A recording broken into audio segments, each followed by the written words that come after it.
much alive in the National League West and in particular in the wild card standings. Look at this, 5 teams are within 2 games.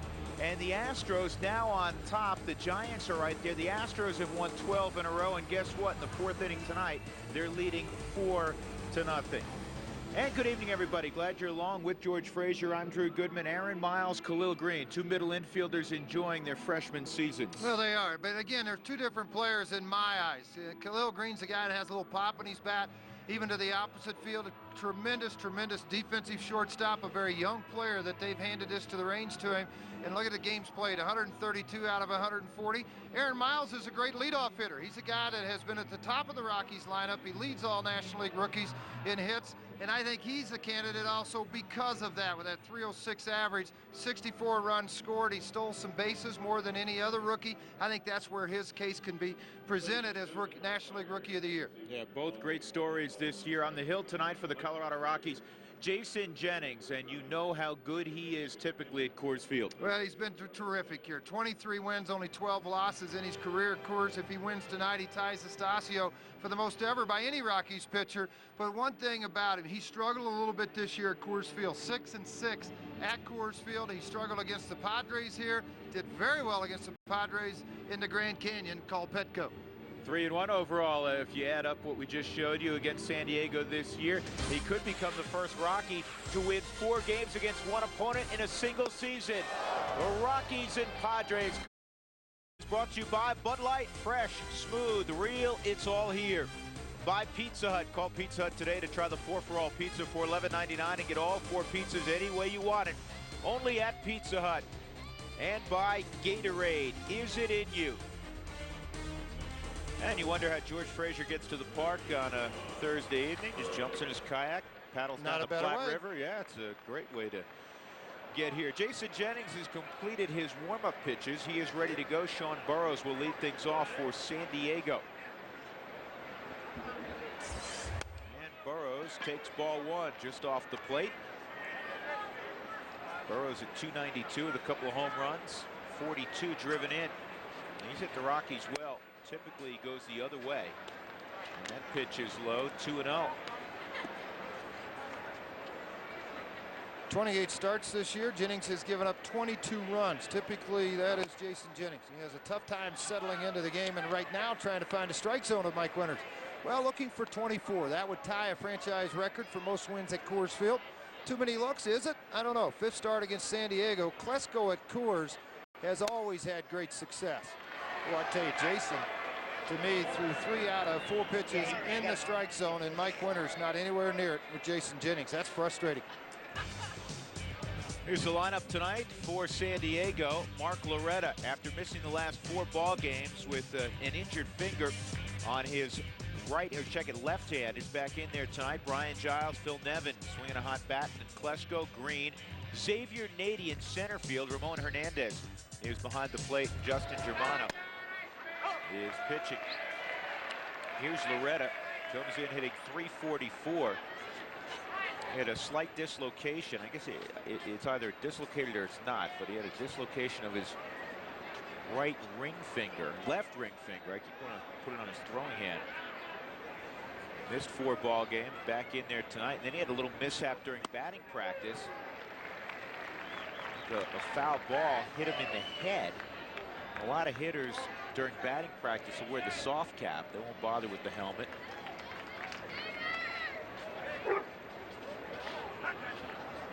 Mark was down for a couple of moments during batting practice. Here's the 0-2 on Loretta. And it's fouled off.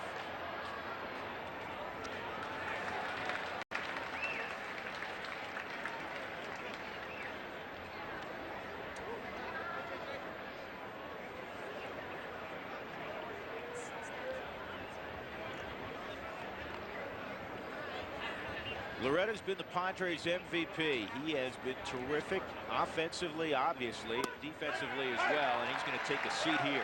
Nice slider by Jennings for the first out in the top of the 1st inning.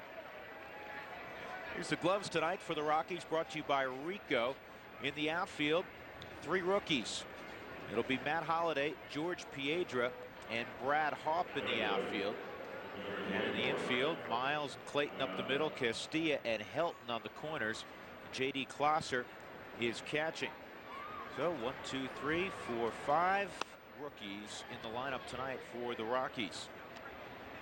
Now the defensive alignment now, if a ball's hit back up the middle, Jason Jennings feels it. Obviously, this is where it's got to go. Now the difficult thing is going to happen on a double play ball. Clayton will take the throw from Vinny Castilla because of where Miles is playing at second base.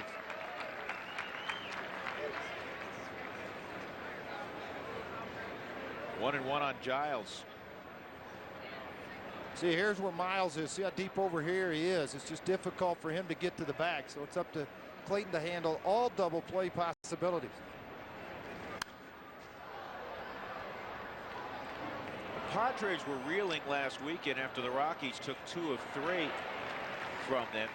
But they got back on track with St. Louis in town, of all teams. They won 2 of 3 against the Cardinals, including 10-5 yesterday. They got the bats going at Petco in the last 3 ball games against St. Louis. Nevin and Klesko hit home runs yesterday. Giles stays off the slider.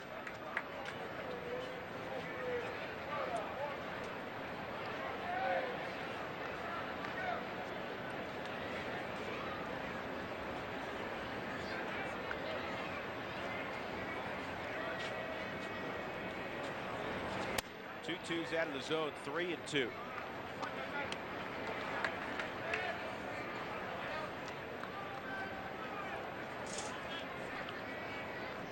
Now let's see what Jennings decides to go with. 3-2 count. Take a peek at Klosser, ask for that sinker down and away. Try to shorten this inning up all that he can. Line drive shot right back up the middle. Piedra's throw to third is offline. Burrows is into third, first and third with 1 out.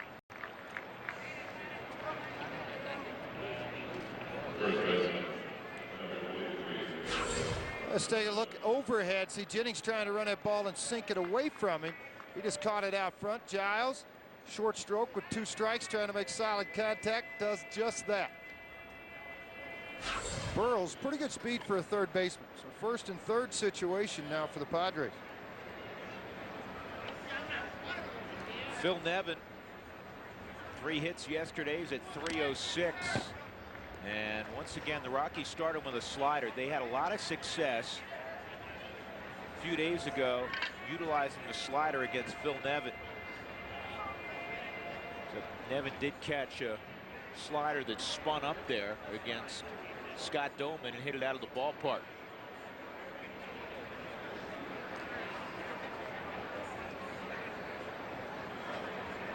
Slider again. 0-2.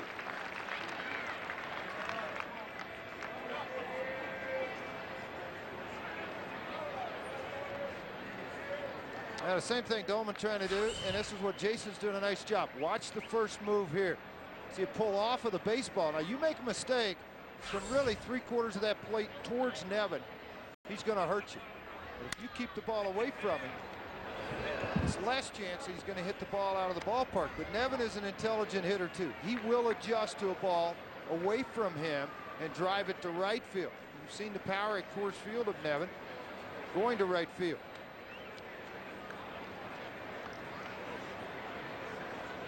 You know, you watch right here, this part here, that's Nevin's. So you're just trying to stay and work it off that outside part of that line.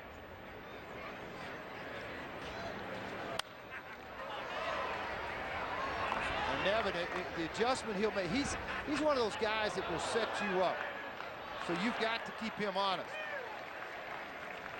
As a pitcher, what you're looking for, and again, this is where you make him aware of a pitch in. Because if you constantly feed him outside of that area where the ball's constantly moving to this direction, all of a sudden he won't pull off the ball, he'll dive at the baseball. So by throwing something in here high, you get a chance that way to buy a little bit of space on that outside part of the plate. Fastball away at 91. And big numbers for Phil Nevin in this ballpark. 371, 11 home runs, 38 RBIs in just 28 games at Coors Field. guy can flat hit.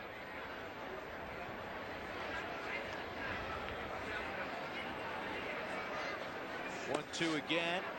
Klosser keeps the slider out in front, 2-2. Yeah, nice job by Klosser to get the body in front of the baseball. Nevin enjoyed quite a homestand. He hit 4 home runs, 2 against the Rockies, 2 against St. Louis.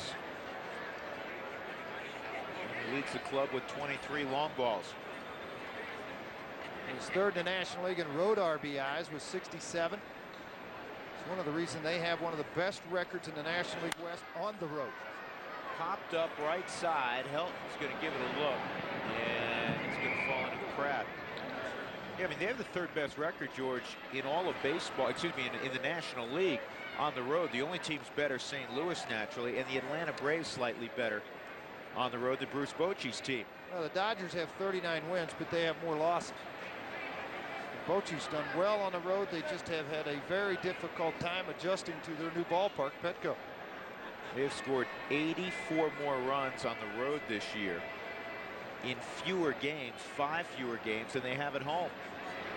2-2 fastball, and that just missed. That's another pitch to Jennings, who's staring down Mike Winters. Now, Mike Winters has missed, in my opinion, 3 or 4 pitches. Now, whether they're down, that's another question. But they're inside the strike zone. Jennings trying to paint the outside corner. It looked like it came around the plate versus to the corner.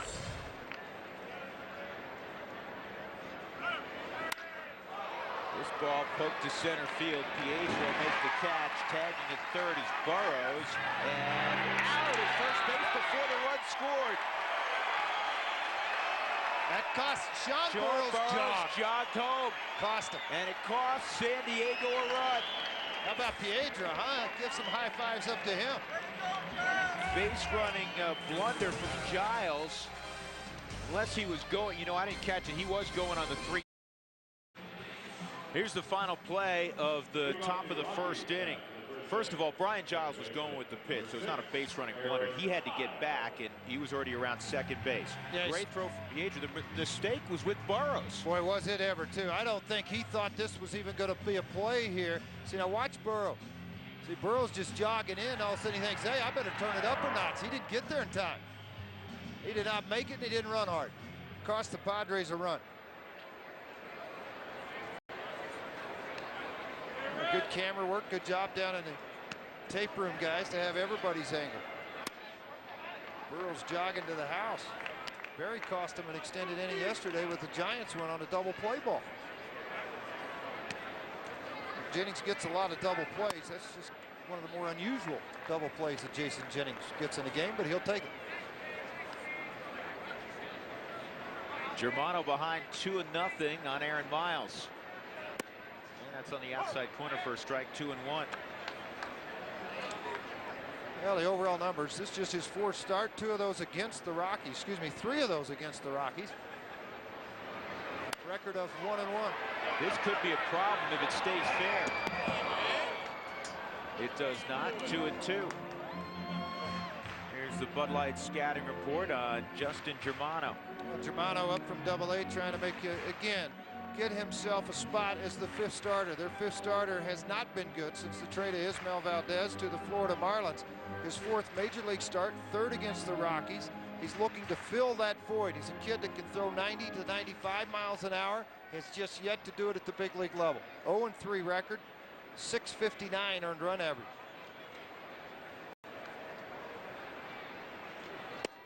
Three and 2. George, how about that? You just mentioned it. Here's a kid 4 starting the big leagues, and it's like, are there any other teams in the National League? Started against the Milwaukee Brewers. Mark Loretta will throw out Aaron Miles, his counterpart at second base. Here's the rest of the Rockies lineup tonight. For Clint Hurdle, Royce Clayton will hit in the 2-hole, then Todd Helton, Vinny Castilla 4. Brad Hoff is now in the 5-hole. In the original lineup, Jeremy Burnitz was hitting 5th. And George Pietro was not in the lineup, but a sore groin, both the right and left side for Jeremy Burnitz, and he had to take a seat and was removed from the lineup. Hoff was in there originally in the 8-hole in right field, So he slides up to 5, and Piedra joins the lineup in center field, and he hits in the 8th spot. Germano made that jump from the Double-A up to the big leagues, where he made 2 starts, sent back to Triple-A in Portland, where he went 9-5, 338 earned run average in the Pacific Coast League. Well, that sat up there, and Royce Clayton waited and spanked it to center field.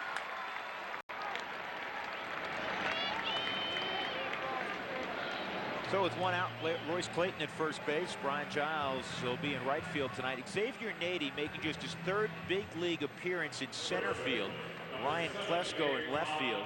Burrows, Green, Loretta, Nevin around the infield. Ramon Hernandez behind the plate. The defense brought to you by Rico. This gives you an idea of how frustrated Bruce Bochy has become with his center fielders, at least what they've been able to do for him or haven't been able to do for him offensively. He's happy with Jay Payton defensively, but Jay's average south at 240. So defensively, he's played center field beautifully at Petco, but he has not had the offensive numbers they had hoped for. They didn't think he'd hit 28 home runs. They didn't think that he would drive in 90 runs again. He drove in at, what, 88 last year. So I think with Payton, you know, when he came in there, saw the ballpark, if he just turns into a gap hitter, he's got another year under the contract. There's Jay Payton, a line drive hitter, worked the gaps. We'll still say that if he'd add the stolen bases to his repertoire, he'd be that much better of a player. And Bochy had nice things to say about Payton. He said, I give him a lot of credit because he struggled this year with the bat, yet he has not at one time brought it with him out to center field. Well, they hadn't brought it to the bench either. Only 39 at bats since August the 5th. He realizes this team has a chance. This is a tough chance for Green. He's going to get an out. He'll get the force out at second on Clayton. That is one of the reasons people who've watched Khalil Green all year long believe he's the top rookie in the National League. Now look at this, off of the glove, deflected off Burrow's glove, and then the leap and throw. He has such great arm strength. Stretched by Loretta. Just in time to get Royce Clayton. Helton at first with 2 outs. Vinny Castilla, 30 home runs. He's driven in 114. And the curveball for a strike.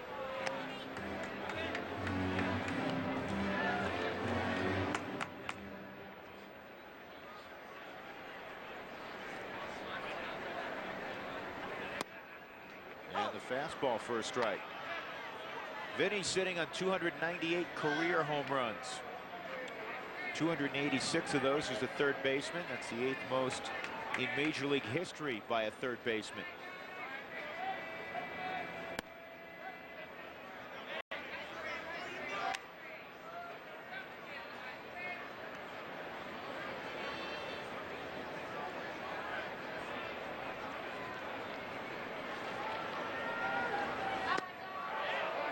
And Vinny went around.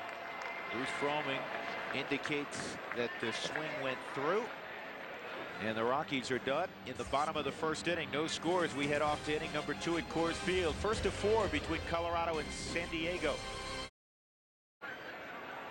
Rockies trying to bounce back after a very tough loss yesterday. They led 3-1 top of the 8th inning against San Francisco, gave up 4 in the 8th inning, and lost the ball game 5-3. It was the 27th blown save for the Rockies as a team, as Klesko hits one in the hole. Miles knocks it down, and he won't be able to throw out Ryan Klesko. He couldn't come up with a baseball. Great effort by Aaron Miles, and it's a base hit for Klesko.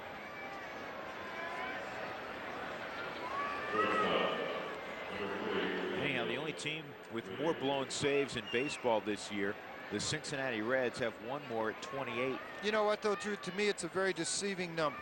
And the reason I say that, to me, a save is the 9th inning.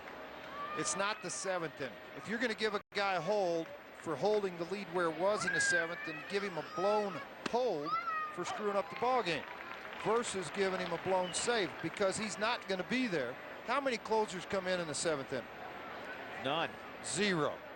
So my point is, I think it's very unfair to give the guy a blown save. Now, blown hold, that's another story. I would agree with you. The one area that it does point out a weakness is the fact that the Rockies have lost too many games in which they've led in the final third of the baseball game. There's no question. Everybody knows that. But I say, as far as pointing to blown saves, so many people and national sportscasters that I hear say, well, they got 25 blown saves. Well, wait a minute. How many of them happened in the ninth? Oh, well, only 7 happened in the ninth. It's tough to justify the other 18. I think a reworking of the definition would be in order. I would concur with that. Won't happen, but that's all right.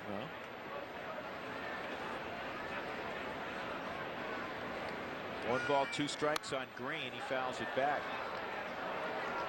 And my pet peeve in another sport, college football, has always been when you sack the quarterback, it comes off the rushing yards. The quarterback stayed back in the pocket trying to throw the ball. He wasn't trying to run with it. Exactly.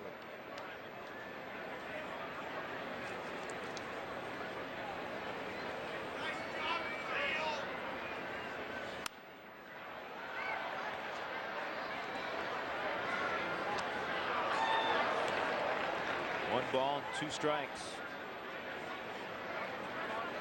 Now look what Piedra is. I mean, they feel like that his power is into this gap because they are allowing a big opening out in left center field defensively.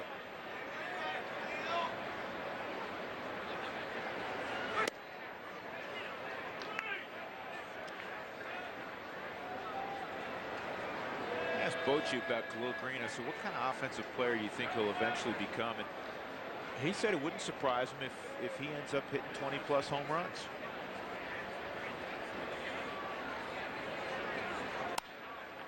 Pops this one up. Left center, Piedra, Holiday converging. It'll be Matt Holiday.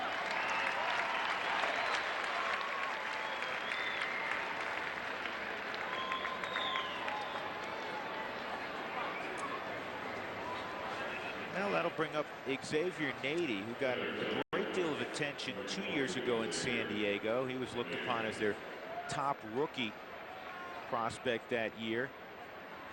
Played a lot in the big leagues in '03, but not much in '04. His 1 home run, as you can see this year, came against Colorado. Fastball on the edge for a strike. Well, let's remind everybody that if you come out to the ballgame September the 12th, you can run the bases just like the Rockies do. Join in the fun for running of the bases after the ballgame on September 12th, Sunday. Just call Coors Field Ticket Office, 1-800-388-ROCK, or just go online with the ColoradoRockies.com for ticket information. Box office here at Coors Field, always open.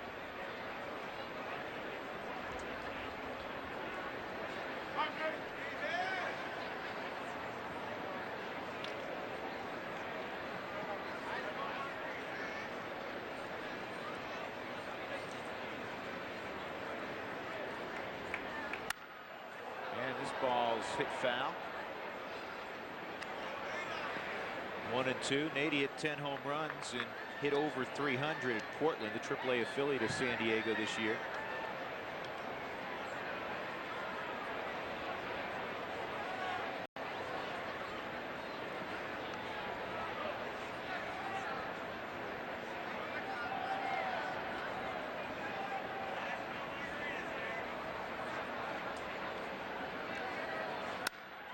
This ball's hit well to right.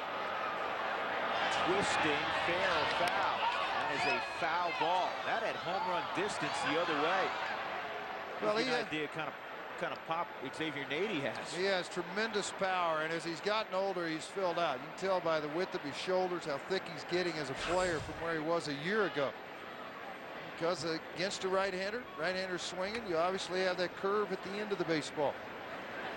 Just enough to keep it foul. Product of the Cal Bears in Berkeley.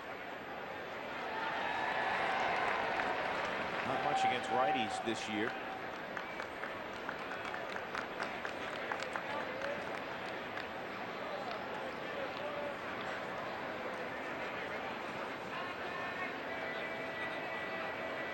Klesko, a conservative lead at first. The 1-2 is poked to right for a base hit. Klesko gets a read on it, and he'll head to third. First and third, second straight inning for the San Diego Padres as Nady's at first, Klesko at third for Ramon Hernandez, the 8-hole hitter.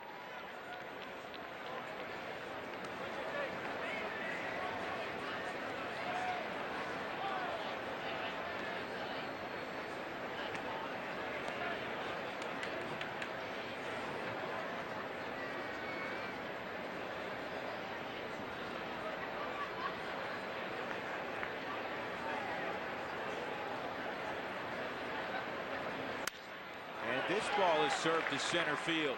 So San Diego will take a 1-0 lead.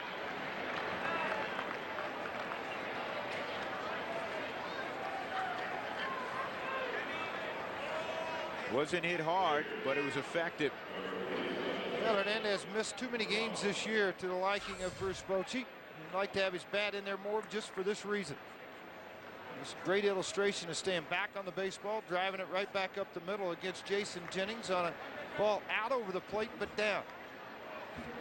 Piedra gets to it in a hurry. That prevented Green from, Xavier Nady from advancing to third.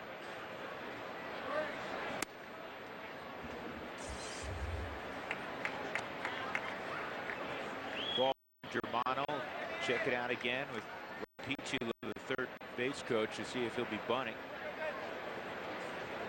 You would assume he would be one out.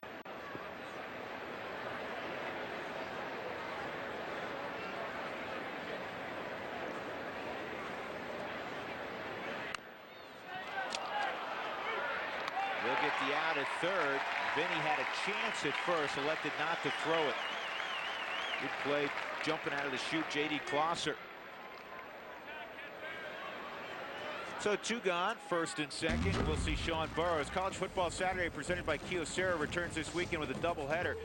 It begins with Kansas State taking on the Fresno State Bulldogs from Fresno. And then the Aggies and the Cowboys get together at Kyle Field in front of more than 80,000 in College Station, Texas. It all begins Saturday at noon Eastern, only on FSN. Burroughs walked on 4 pitches to begin the ball game. And a slider on the outside corner for a strike.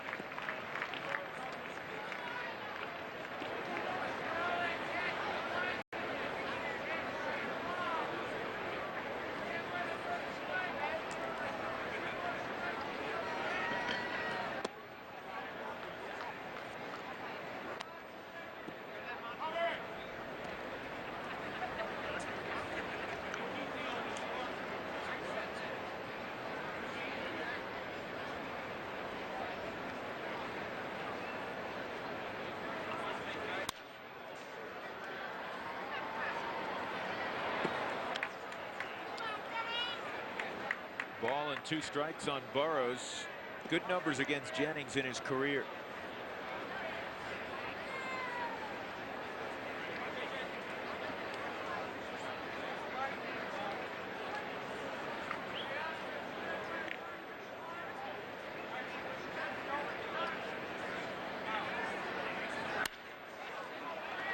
Good play by Miles. And he'll throw out Sean Burroughs. In the inning, San Diego came up with a run on 3 hits. Hernandez drove in Klesko. Countdown to kickoff every week. Start your game day with Dave Benz and crew as they bring you exclusive commentary, analysis, and interviews with the Broncos and their opponents. Broncos Countdown to Kickoff premiering this Sunday, 10 in the morning, right here on FSN Rocky Mountain. With George Frazier, I'm Drew Goodman. We go to the bottom of the second inning. The Rockies trailing 1-0. It'll be Brad Haupt, Matt Holliday, J.D. Klosser, a trio of rookies to face another rookie, Justin Germano, for the Padres. There was a piece in the San Diego Union today suggesting that maybe the Padres, with the problems they've had with their number 5 starter since Vasquez was traded away, that maybe they go to a 4-man rotation in the month of September. Fouled off. Bruce Bochy before the ballgame said, well, that's great. There's only one guy who's capable of doing it. He's 41, David Wells, pitching on short rest. Yeah, take the other 2 kids. I mean, Eaton and Peavy, you're not going to do that to them. You're just 2 young arms, 2 good young arms. Somebody has to step up. Ashby is a guy that's been activated for an inning yesterday out of the bullpen. His first live action, though, in a long time. And he's not stretched out. No. But you might have to make a bullpen day on certain days. You take a few more aspirin. It's pennant time. There are a lot of teams that have stepped up. The Boston Red Sox certainly have stepped up in the American League and the National League. Houston has stepped up. Florida has stepped up.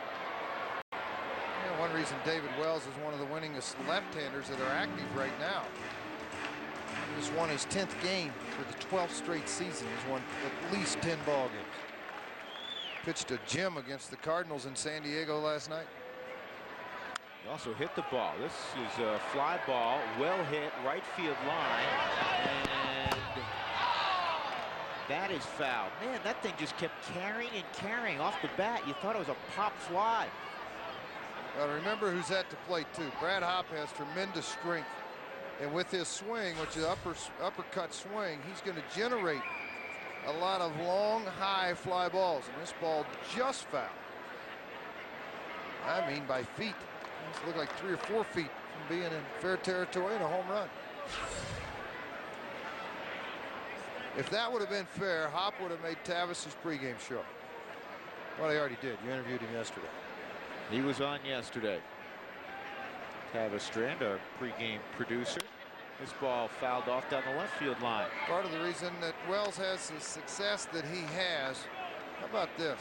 He's not walked a batter in his last 4 starts, 0 and 15 starts. No freebies, it's tough to score. That's what the Cardinals do. They throw strikes, they play good defense, and typically their offense is going to get them some runs. He got locked up on the hook. Brad Hopp is gone. Second strikeout for Germano. Yeah, it's a good position because of where Hopp stands at the plate for the outside corner. Mike Winters rings him up. Hopp not too happy about it.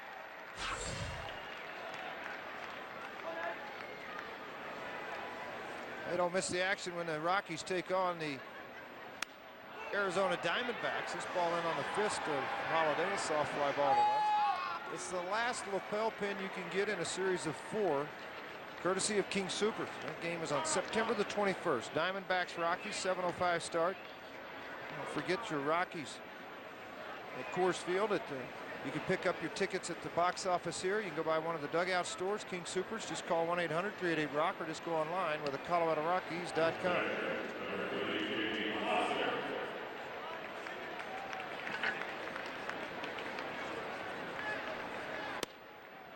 Fastball off the plate to Klosser.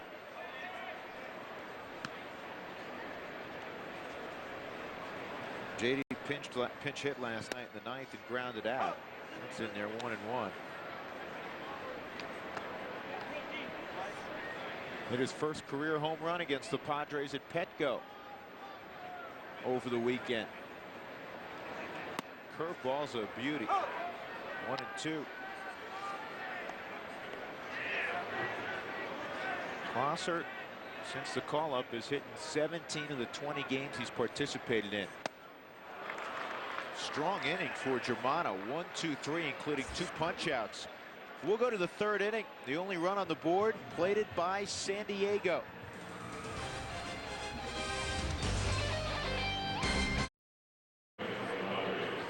San Diego leading 1-0, top of the 3rd inning. Mark Loretta, Brian Giles, Phil Nevin for San Diego. Loretta fanned on a slider, caught looking in the 1st inning.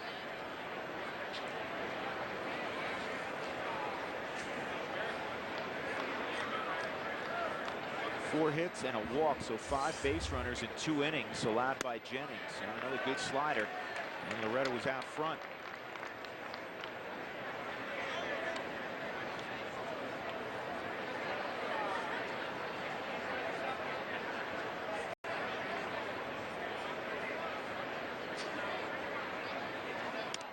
That ball gets away from J.D. Klosser. Tried to catch it light right on the outside part of the strike zone. Hey kids, start saving for a rainy day. Attend the Rockies game Sunday, September the 19th.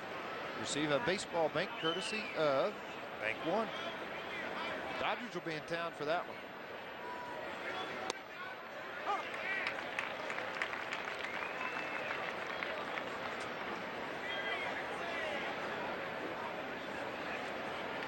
One ball, 2 strikes.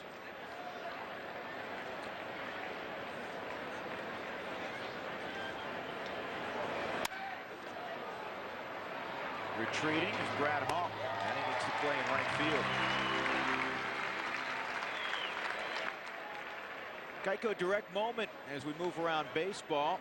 We're on a nice roll right now. It's kind of been amazing to me, all the home runs we're hitting. I've never seen it quite like this. Jeff Bagwell. Houston won 12 in a row. They're playing 2 today, and they lost 3-1 to Pittsburgh in the first game of 2, and you can see in the 6th inning they lead 5-2 in the nightcap. Giles had a single. Rockies kept him at bay in the series in San Diego. This is a very good hitter. That's one thing you need to try to do with Giles, because of the way he approaches at the plate. See how he gets down in that crouch, bends the knees. It's not very much of a strike zone to throw to.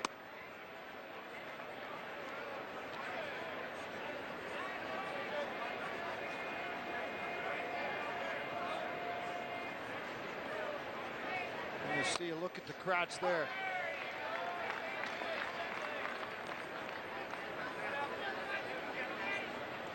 So here's his strike zone. If you look at it, here's his knees, and then right here's the shoulders or the chest area. So it really reduces the strike zone, and that was at the top of his strike zone and a ball down the right field line. Giles will have a double on the line, shot to the right field corner.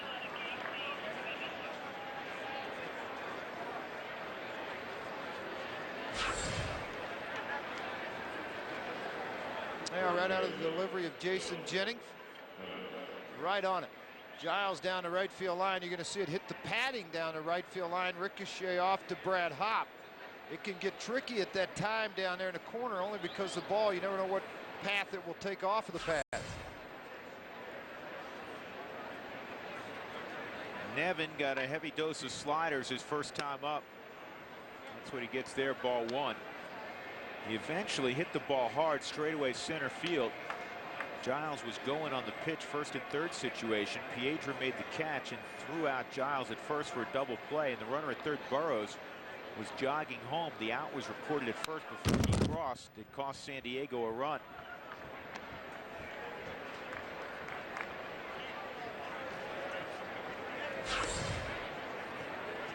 Go ahead and catch this one if you want to. Oh, missed it. That was fast in slow motion.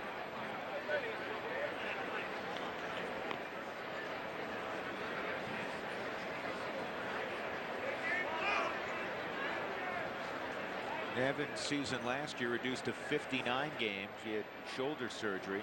He's had a couple of those. Fastball's up 2-1. Yeah, everybody held their breath the other day when he dove for the ball at first base. That's how he's dislocated the shoulder twice, once at third and once in left field.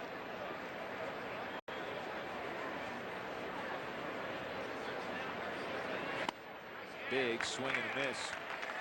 4 of his last 5 hits have gone out of the ballpark for Phil Nevin. And yesterday, get this, Nevin, who would have believed this on September 9th?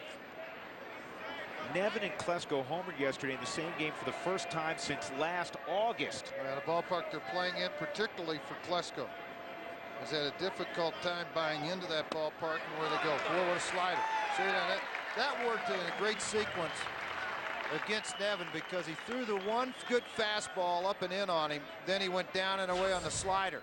See, remember, he came up here with that fastball. That buys you the outside half.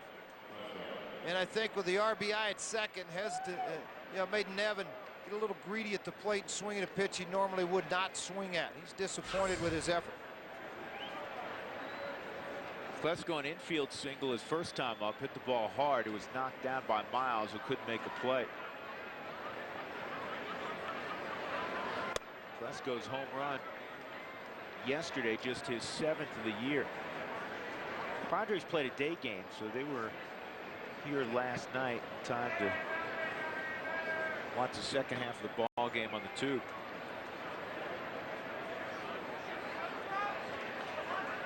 Four home runs of the 12 hits for Klesko against Jason Jennings. Clayton was playing right up the middle, and he'll throw out Ryan Klesko.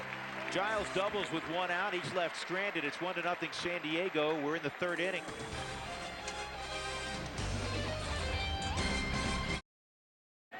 Jeff Francis received a tremendous honor today, and it is for the Rockies a great honor, as he was awarded Baseball America's Minor League Player of the Year. Minor leagues going 16-3. Francis had such tremendous success. Piedra with a base hit back up the middle. 16-3, 2.21 earned run average. Struck out 196 batters in 154 2/3 innings. Jeff Francis, Minor League Player of the Year according to Baseball America. And I tell you, there's two guys that you should be, they both should be very proud. Dan O'Dowd with Jeff Francis, what he has done in building the minor leagues, and Bill Schmidt. Bill Schmidt, who runs the minor leagues. Dan with his family here, and Jeff Francis today. I said, congratulations. He goes, oh, thanks.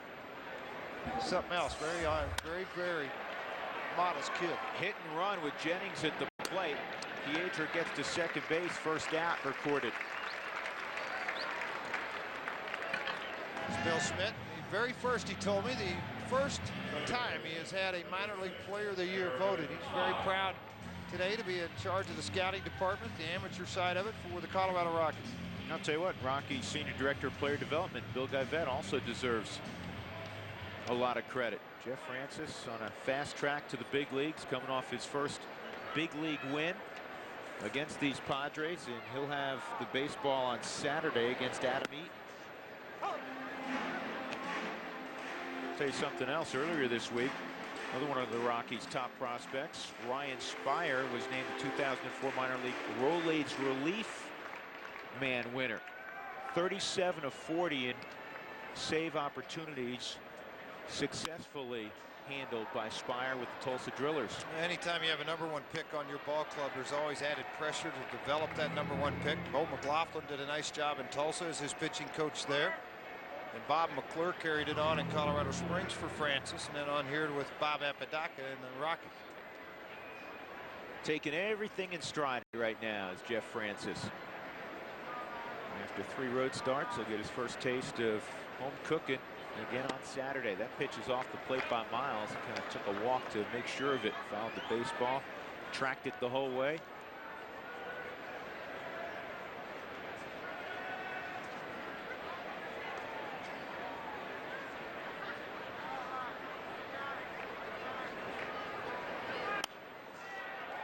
Aaron's going to find, George, very quickly that he's going to get a little more sleep on the road now than he is at home. Yeah, but it's a fun kind of not getting sleep. That is the best kind of not getting sleep. We're referencing the fact that Aaron has a baby girl at home, just a couple weeks old, Nicole Dakota.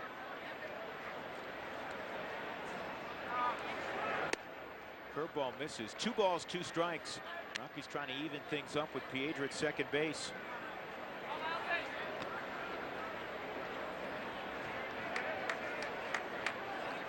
The injury, by the way, to Burnett's, the groin strain, not termed serious, day-to-day situation.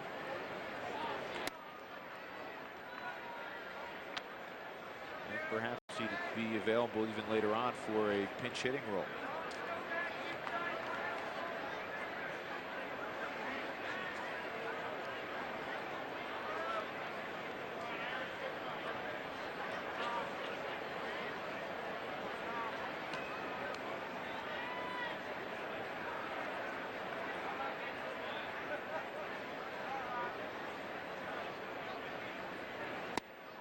Ball 4. Get it back by Miles. Behind in the count. He earns a trip to first. Now 2 aboard for Royce Clayton. And not an envious situation for a young pitcher when you have a veteran like Clayton, Helton, and Castilla right in a row.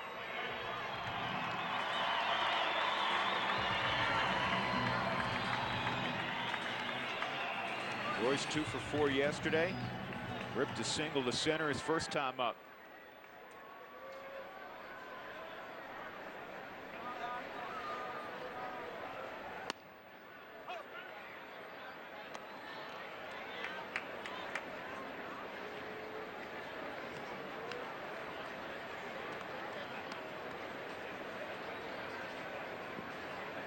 Yeah, that single back up the middle, a hanging hook from Germano. He just did not get it in the zone where he wanted it. That one he did. Royce didn't bite on it. Big difference in his curveball and fastball. 69-mile-an-hour curveball to a 95-mile-an-hour fastball. It's not easy to adjust as a hitter. Pietra singled. He's at second. Miles at first after walking. Slowly hit toward Burrows. There's one. He nearly threw that into right field. Loretta made a very good catch. And second baseman can't stand that because they're looking for the baseball. They have to reach out, and they know a runner's coming hard right at them. Well, and the thing is, man, it might have been a smarter move for him to go the other way. I mean, here's Burrows with it. Just get the out at first base versus leaving Loretta hung out as they happened to him in San Diego. Loretto, in the eyes of his manager, Bruce Bochy, he thinks he should be the Gold Glove second baseman in the National League this year. Only 6 errors.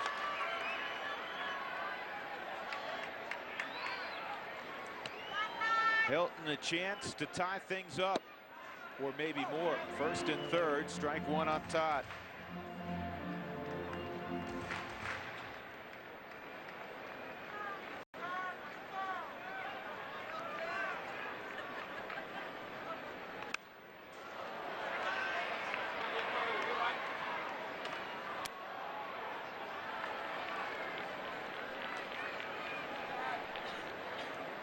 It's possible to be too aggressive. Todd may have been there, George.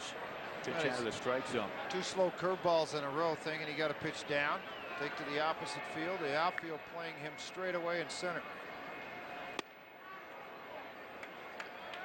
So Helton didn't even flinch. Tells me he saw the baseball well out of this kid's hand.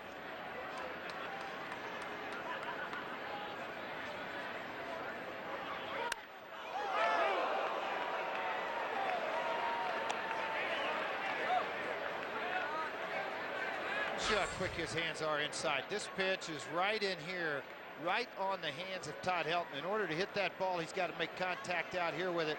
It's exactly what he does. Quick hands and recognition of a pitch in.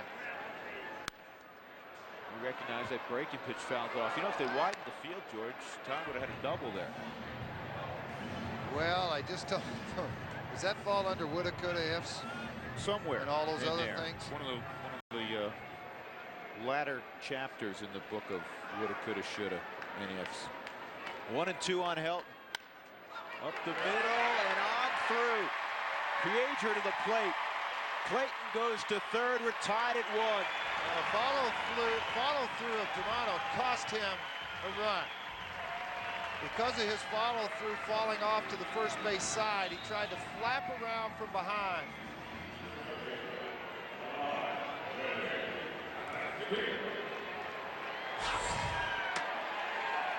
Now right out of the glove, changeup after showing 2 off-speed pitches, tries to throw the changeup down and away, but because of Germano's follow-through, he's going to come over here, so he tries to backhand the baseball. No shot at it. He follows through straight ahead. They're sitting in the dugout. Now more of a chance for the Rockies to extend their lead. Hook to Vinny for strike 1. Clayton at third, Helton at first. 1-1 baseball game.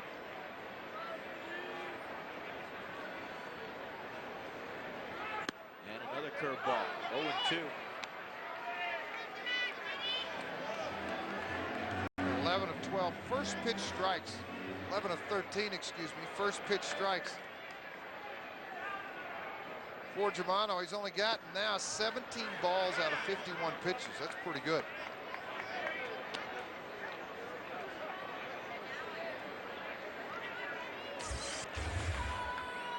'13th round pick of the Padres in 2000.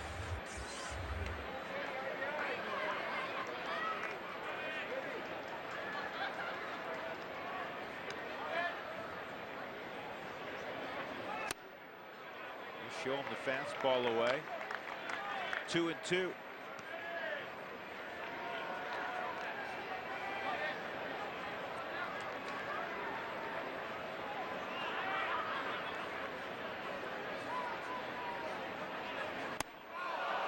And Germano fans Castilla. In the inning, the Rockies put a couple of hits together. They were also aided by a walk. They tied the game on Todd Helton's 80th RBI. We'll go to the fourth. First inning of this one, George Piedra makes a very good play in center field. Catch and a throw to double up Brian Giles, who was going on the pitch. That saved a run. Sean Burrows was jogging to the plate, didn't cross the plate by the time the third out was recorded. And a few moments ago, Todd Helton drives in his 80th run of the year. Piedra crosses. He had singled earlier in the inning. You're up to date, 1-1, top of 4. And Jason Jennings will set his sights on Khalil Green, Xavier Nady, and then Ramon Hernandez. This ball's hit a long way center field. Piedra going back, still going back, and he has run out of room. Khalil Green, with his 12th home run of the year, has made it 2-1 San Diego. That's why Bruce Bochy believes he could hit 20 or more in a season. He unloaded.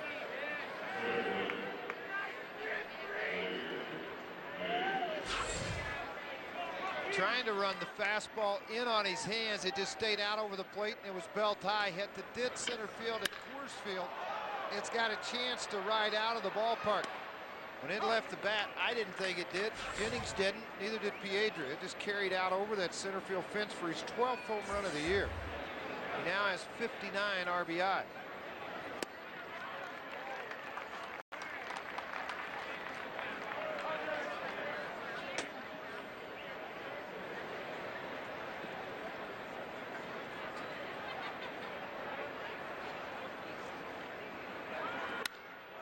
Nady hits it high in the air left field. Matt Holliday will drift back. Still going back. Check out those flags. You know what? The flags are just sitting on the flagpole. I mean, it doesn't appear that there's much wind. It's blowing straight down. Is there such blowing straight down? Look at the flags. They're blowing straight down. Look at them. Well, they're not blowing at all. How See? about that? The wind's blowing just like this. That's why they're not moving. They're blowing them straight down.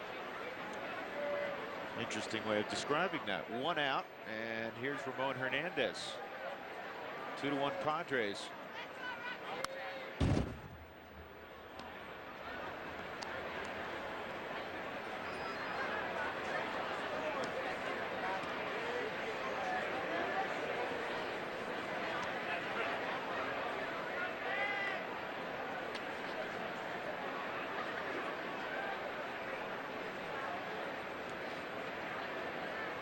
Hernandez drove in the first run with a soft single.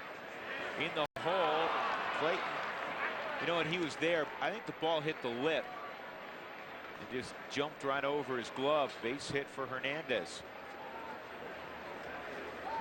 If Royce gets that cleanly, he's going to throw out Hernandez. Now let's take one more look at it.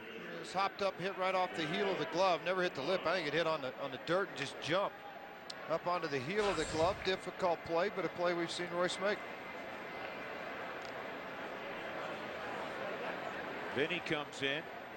Helton comes charging. The bunt toward Todd. And he'll throw to Aaron Miles for the second out. Sacrifice successfully laid down. Here's something that may surprise you. Speaking of sacrifice bunts, the Rockies are third in baseball in laying down sacrifice bunts. And the reason I say that may surprise you is, you know, typically in the past when you play at Coors Field, you're going to play more for the big inning. And you see the Rockies a lot of times this year, particularly out on the road. Glenn Hurdle's been in tight games out on the road. The Rockies second half of the season have played much better on the road. We utilized the bunt. Credit mostly the pitchers because they've been getting well, bunts that's my next question. Out of all the sacrifice bunts that have led the National League, how many have happened with the or third in the National League? How many of those sacrifice bunts have been up with a pitcher up versus Royce Clayton or Aaron Miles? Well, I would say obviously the vast majority. Well, they got them right now. Yeah. Majority would be pitchers, and then Royce Clayton, because Royce has laid down a ton of bunts. Miles has been on a lot, trying to set up Todd Helton and Vinny Castilla.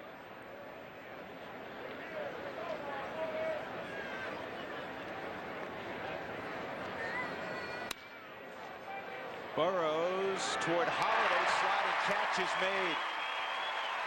Nice job by Matt Holliday, who is hugging the line against Sean Burroughs, who typically hits the ball to the left side of the diamond. Nice play by Matt Holliday. Khalil Green is homered. It's 2-1 Padres. I spend hours looking up depth charts, injury lists, and trying to figure out which player to start and which player to bench. Let our experts do the work for you. The Ultimate Fantasy Football Show has all the answers, and the only place to find it is Friday at 5:30 p.m. only on FSN. Rocky Mountain. NFL season kicking off tonight. Good matchup. New England Patriots, Indianapolis Colts. Brad Hopp will lead things off for the Rockies.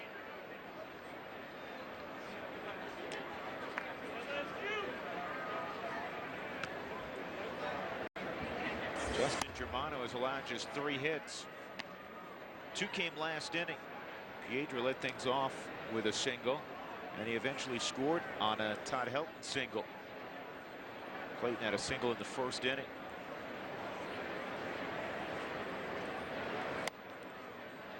Earlier, Drew, we were talking about sacrifice bunts. What it has meant to the Rockies is they have played small baseball at times this year. The pitcher's 31 sacrifices. Khalil Green still will make the play.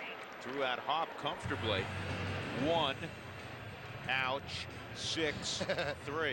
How do you write ouch? O-U-C-H. Oh, you wrote all that in your little box? Did. 1 out 6-3. No way, you did not. Right on it. One hopper right back off of the thigh of Germano right to Green.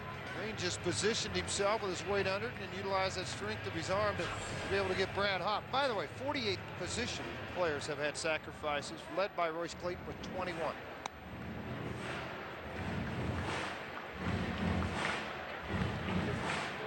Germano evidently okay. Took a warm-up pitch.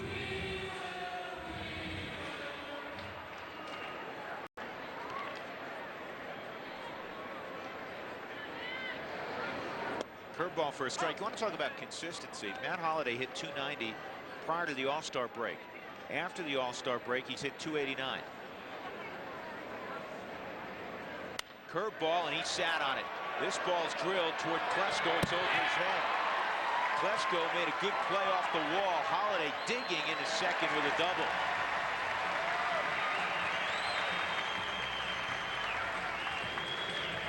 One out, 2-bagger from Matt Holliday. Take a look at the hook one more time, and it hung fine for Matt Holliday. Left center field, realized it stayed in the ballpark, had to turn it up a notch. Klesko's arm above average and accurate. He played it off of the wall, and one hopped it right in to Loretta at second, but not before Holliday could get there. See if J.D. Klosser can tie things up. Struck out his first time up. This is popped and foul ground, and Hernandez will not have a play. The gentleman in row 4 had a play, and he made it.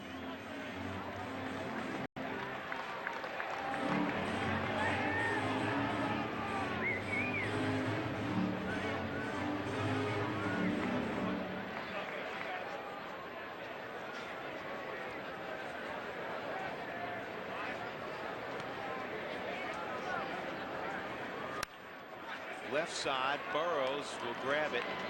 Holliday crosses in front. 2 outs.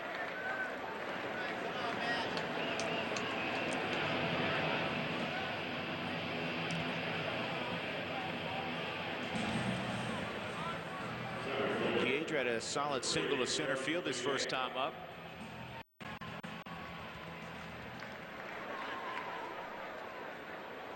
Piedra quietly has done a nice job, George. He has. His opportunities diminished after the start in San Francisco, where he had to face Jason Schmidt. He had a rough night, as many hitters do. But he went about his work correctly, and then defensively in a couple of ball games has made nice plays in the outfield. Maintained his average above 270. He's at 279 right now. And this ball toward the gap in left center field. He ties it up. Holliday crosses. Piedra to second. So Piedra taking advantage of his first opportunity to start a ball game in more than a week. He's had 1 at bat since his start last week in San Francisco. single and a double tonight. He has scored a run and driven one in. Again, they're trying to run that hook on the outside part, so it shows you the strength of Piedra. He drove it beyond Klesko. One hopped off of the wall, and he's going to allow Nady to get over and make a play on the ball. Opportunity for Jennings to add to his RBI totals. He has 5 on the year.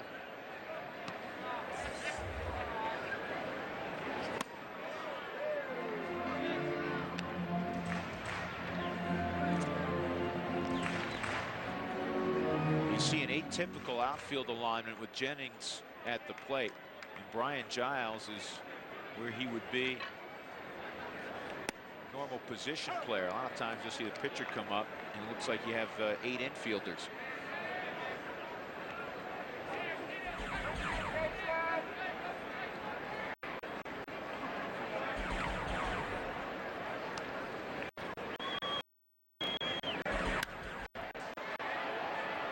Now, what Drew's talking about defensively with your outfield. Typically, your center fielder here, he moves here, and your right fielder's here, because everything's late on the baseball. That's where they drive it. See that alignment pretty much straight up. You throw Jennings a curveball, be prepared, he'll hook it. He hits this to right for a base hit. Around third. Here's the throw from Giles, not in time. He has given the Rockies a 3-2 lead. Right on cue.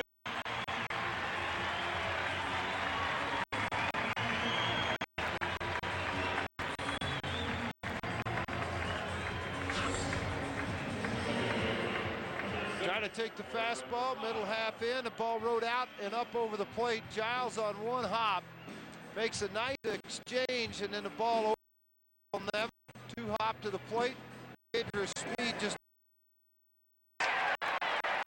lifted this ball to right. Great look at it when Hernandez is looking at Piedra's plate. Oh, call that fair. Problem is, I don't know who's shooting on.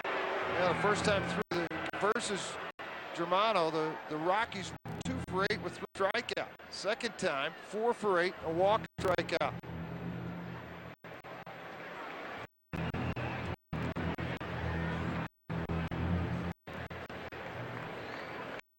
Miles had that cheap thing going, George. He was halfway to first base. When he swung? Yeah. Good pitch. Ichiro not far away from George Sisler's record of hits. 257 hits in a single season by George Sisler. Ichiro chasing it. Up the middle, Khalil Green. He'll go the long way. And the Padres out of the inning, but the Rockies come with a couple of runs. A double to begin. Piedra scored him with double, and then Jennings struck pitcher around. 3-2. Go to the 5th. Review of our state capital in downtown Denver. Drew Goodman, George Frazier, the 5th inning at Coors Field. First of 4. The Rockies and Padres, and the Rockies will head to Arizona. Jason Jennings has given himself a 3-2 lead. His RBI of the year. He'll face Loretta, Giles, and Nevin here in the 5th. Loretta's 0 for 2.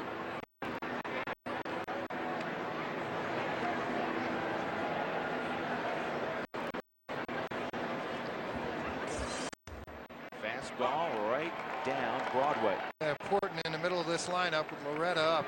The best consistent hitter they've had all year. The Jennings tried it 3 innings. Piedra. One out.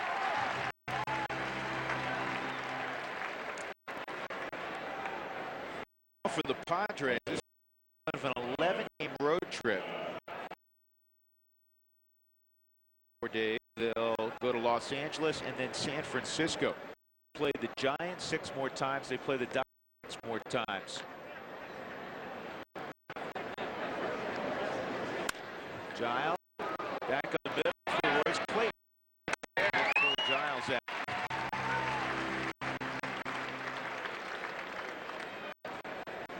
Put that semi-shift on Giles. It typically pulls the baseball. Now down to 2.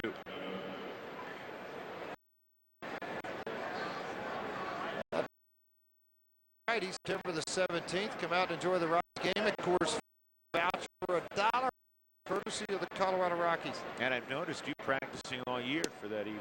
Have I? $1. Yeah, really. Los Angeles Dodgers will be in town. A lot better than the Dodger, I can tell you that. Famous Dodger dog, you don't like the... It's not as good as the Rocky dog. I've never seen you turn one down when J.O. brings us the Dodger dog. You can stack hot dogs. I like Rocky dog here. And I could place in Tulsa, Oklahoma, called Coney Islander. They went in business in 1923. They have their own recipe for chili. They make their own hot dogs and their own buns. It's very good. Sounds good. Dodger dogs number 3. And the hot dogs at the halfway house at the Olympic Club's number 4. Trust me, I can tell you where the good hot dog stands are. And then 2-0 outside 3-0. See now, right there. I'm telling you, he go right down there and grab good hot dog. Throw a little mayonnaise on it if you like it, or a little chili, cheese. You're mayonnaise guy? Mayonnaise on the hot dog. Spice, mustard, a little sauerkraut. See, that's good too. If you want to, obviously. What they're doing up there. You know, here's the 3-1 on Nevin. That's on the 3-2.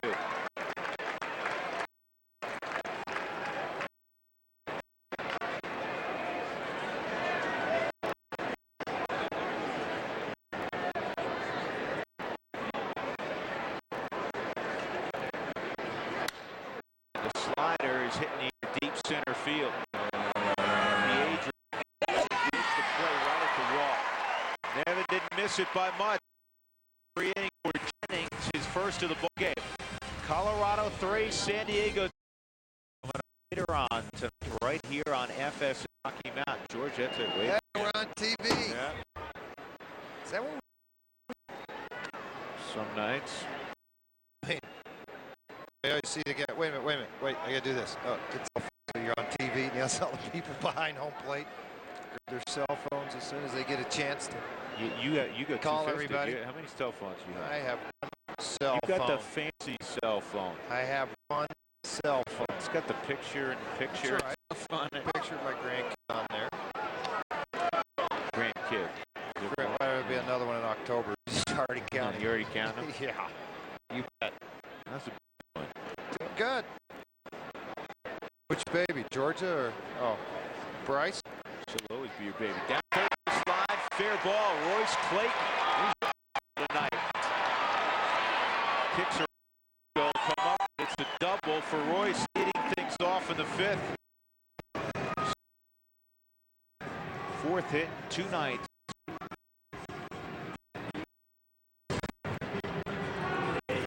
Now it's again, see, getting that ball on the inside half of the plate. Royce able to turn on it. He's seeing the ball very well off Germano. Back in the first on a hand and hook, and now this hook again. Just stayed. When to throw a curveball in this ballpark, you've got to finish it way out front. If you don't, it'll just hang in the sky and be very hittable. Fastball away, ball 1 to help. His last 12. 1 double shy of another 40 double season.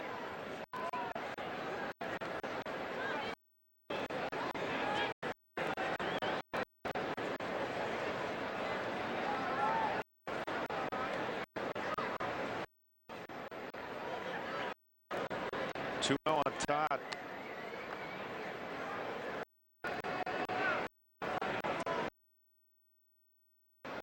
Don't forget for check it out. Nick Gary's $19, 2,500. 303-1254. You know, George, check out the doubles totals. To produce 30 home runs in 6 straight.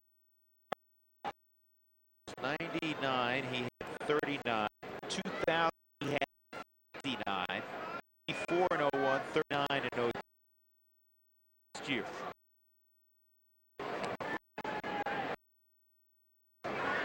Back in 19. 98 his first full season. He had 37. And again, his RBI totals 80, 29. They know maybe a little more by the end of the season. And I think the reason is because more people like to take their chance against Vince. Crazy, 114 RBIs, Burnett 99. It's the quarter. Just pitch around him and get to Vinny. Nope, patient there. He's at first 2 on, 4 count. Yeah, they're going to go out. But a trainer comes out, and a manager. It's not the same as a pitching coach jogging out to the checking on his leg. Remember, he was hit with that line drive back up the middle. Hopper ricocheted on him and went to Green. Blaine Neal, the righter, warming up down in the pen for the Padres. Well, hold on. There go to the bullpen. Yeah, Neal's been throwing down in the pen. Warm up. He's limping. We'll show Germano. He's favored. It's affected his right leg. His outcome tonight. No question. That's the leg he pushes off the rubber with. 3 went for Justin Germano. There he is. Coors Light pitching change. 34th appearance for him. All right-handed in their bullpen. No lefties whatsoever. 31 strikeouts. 36th third inning. Let's go back and look at the other injury that happened to Germano. The ball hit right back up the middle and ricocheted off of his leg. Brad Hop at the caught right his thigh, that muscle, or excuse me, the calf muscle. Ricocheted to Green, but obviously it's starting to tighten up. So 4+ innings, 7 hits, still responsible with the base runners. He walked 2, struck out 4. Vinny pulls one toward the hole. Will Green comes up with it. There's one. He dropped the ball. Everybody's safe. In his haste to try to Loretta dropped.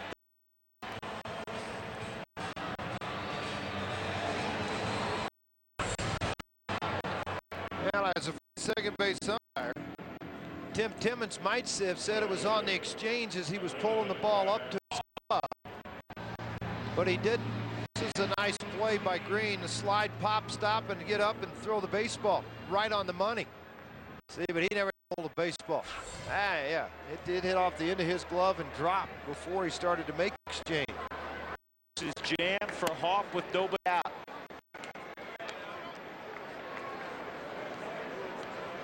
Clayton, he's at third, walked. He's at second, and Castillo won the error. Just the 7th error of the year on Loretta. An opportunity for Hop with his first at bat with the bases loaded.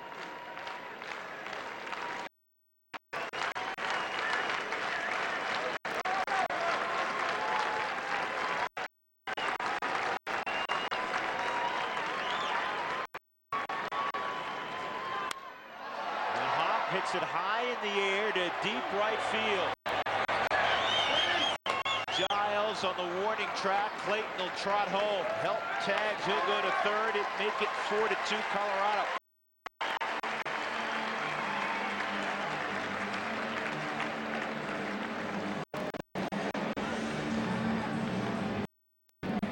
Fourth Major League RBI.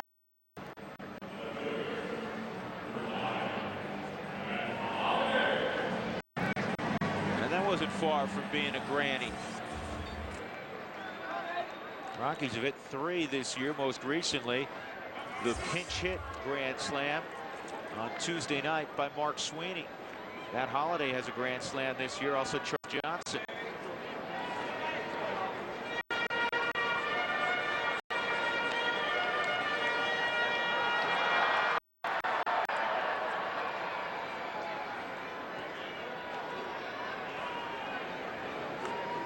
Holliday a double off the left field wall his last time up. He's had an extra base hit in 7 of his last 8 ball games. Broken bat.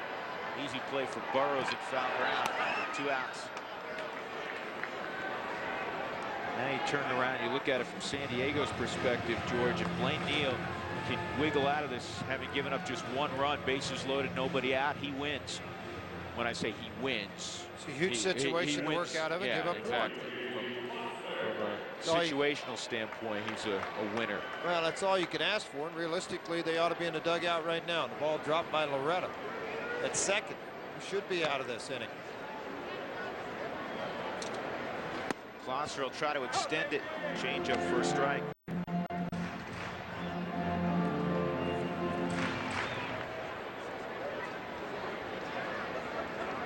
Elton at third, Vinny at first. That's in there also. 0-2. So he changed speeds, went with the changeup initially, and then the 94-mile-an-hour heater on the inner half. 7 hits apiece. The Rockies up by a couple of runs. Klosser on 3 pitches, fanned by Neal. Royce Clayton got the inning off on the right foot. A double down the left field line. He would come around to score. And Colorado will carry a 4-2 lead to inning number 6. 4-2 Colorado on a pretty night. It's always a pretty night in our state. Top of the 6th inning. Drew Goodman, George Frazier. Rockies trying to take his first game of a 4-game set with the Padres. You know, the 7 wins the Rockies accumulated in San Diego this year, the most they've ever accumulated in one road city in a single season. Ryan Klesko 1 for 2 in the ball game. He owns 4 career jacks against Jason Jennings. Well, he's done well in this ballpark over his career. Average 338, 18 home runs, 61 RBIs, and just 58 games played here at course. And with the base hit earlier, he's riding an 8-game hitting streak.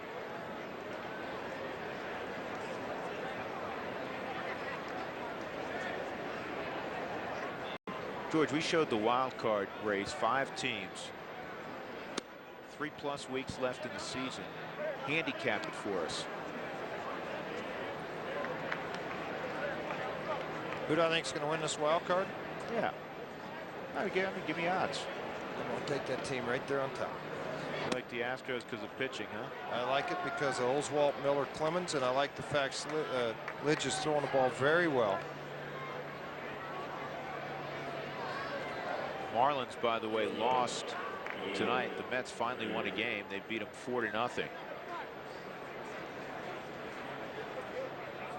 Houston looks like they'll earn a split with Pittsburgh. Lost 3-1 earlier. They're up 9-2 in the 9th inning in the nightcap. Arizona has an early lead in the 2nd inning in Los Angeles, 2-0.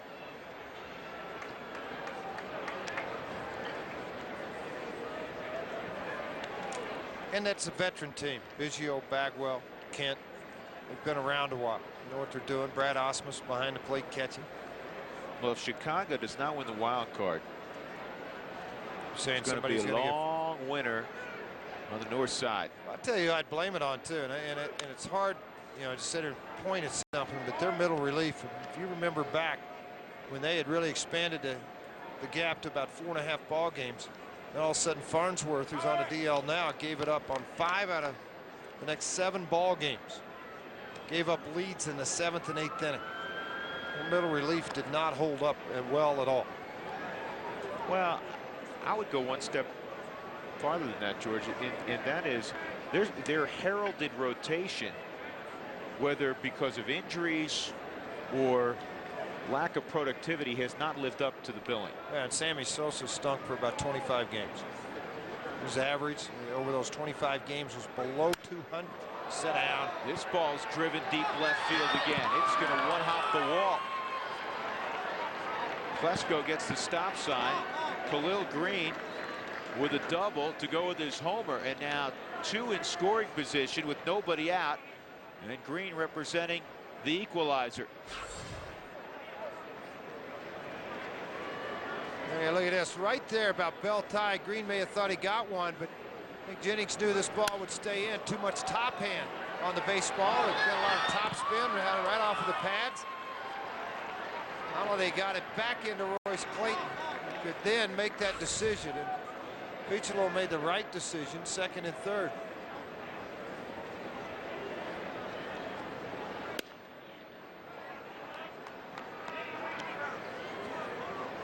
Want to know on Nady.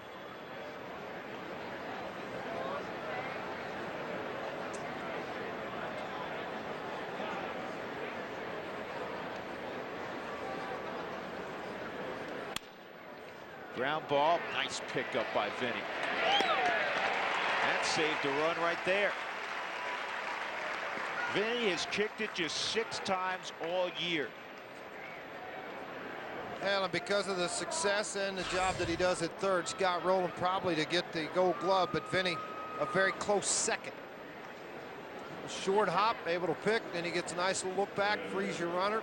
Klesko's not going to go, and Castilla's very strong and very accurate arm. Vinny Castilla right now leads all third basemen in the National League in fielding percentage. Rolling third, Mike Lowell from Florida. Vinny Castilla on top. Line drive to Holliday, and Klesko tags, and he will score to make it 4-3. So Ramon Hernandez drives in his second run of the night.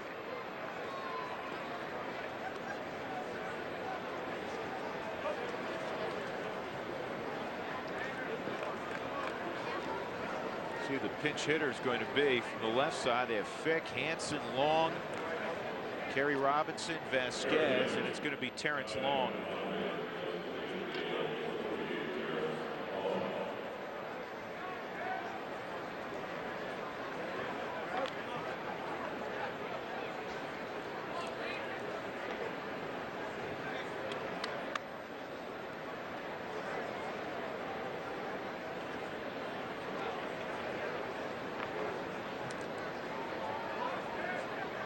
One-run ball game. Long, earlier in the year, was playing a lot of left field. He's been getting a lot of pine time lately.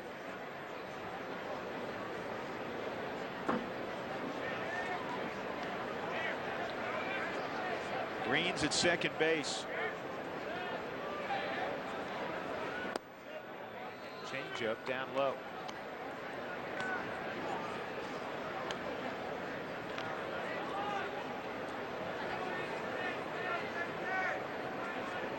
Long 4 for 10 against Jennings in his career.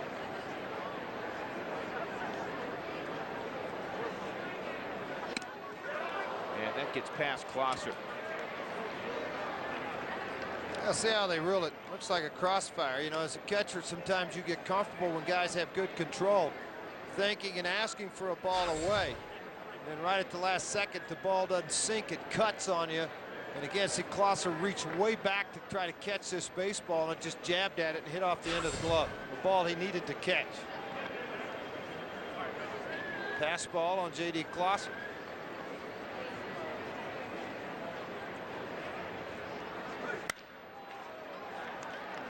Miles will end the inning, throws out Long. 1 run comes around. Klesko began the inning with a walk.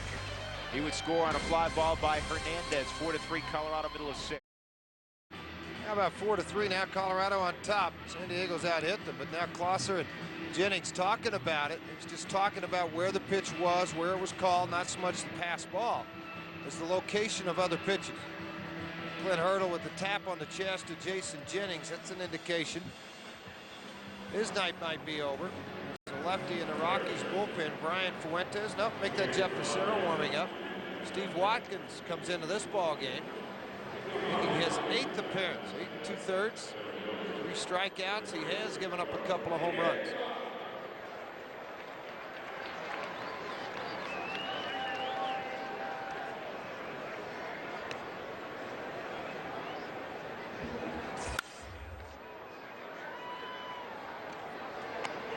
Piedras had himself a nice ball game. Single and double, RBI, a couple of runs scored. Jennings on deck. 6th inning for Colorado. In another close affair last night. 3-1 ball game going to the 8th.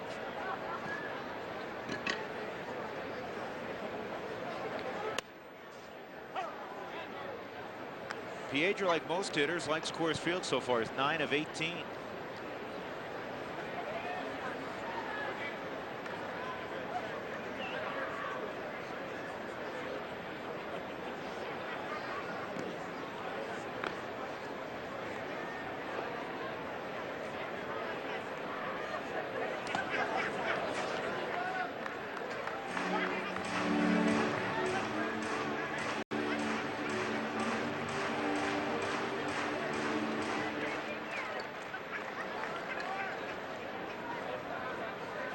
Here's the 2-2, 3-2.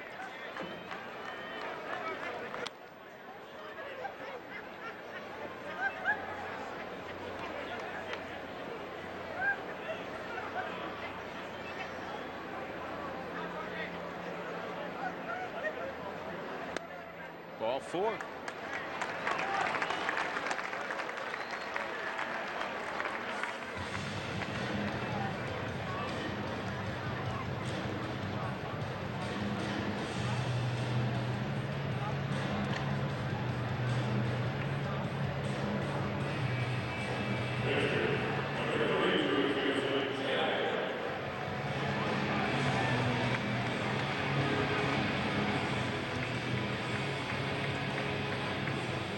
Burrows in on the grass. 4-3 Colorado.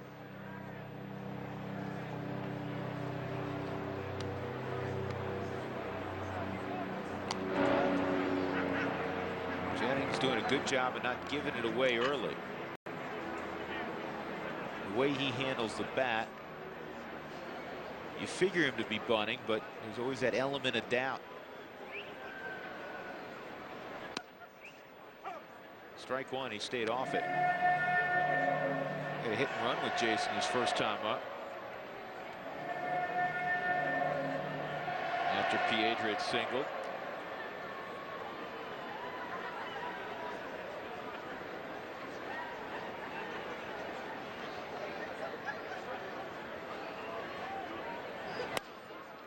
One and one.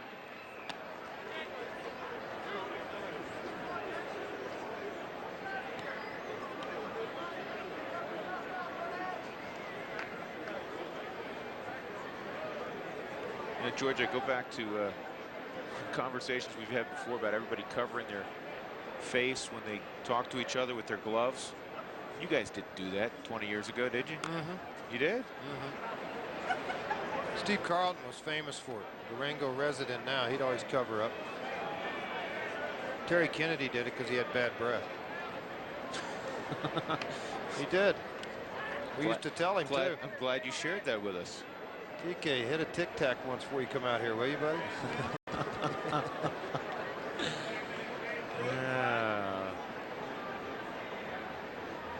He'll have a endorsement from Scope by the end of the evening. He's managing in AAA now. If anybody would like to write him and tell him what I just said for the Las Vegas Stars, their season has ended, though. 2 balls, 2 strikes. Burrows drops back at third. 3-2.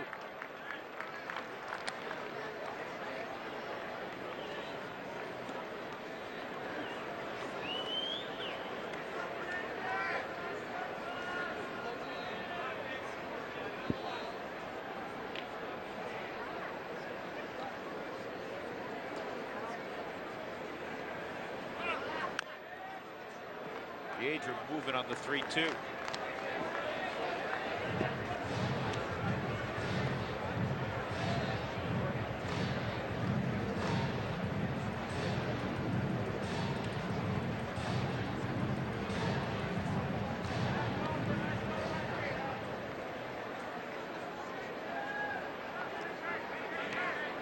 Nobody out. Piedra at first. And he draws a throw.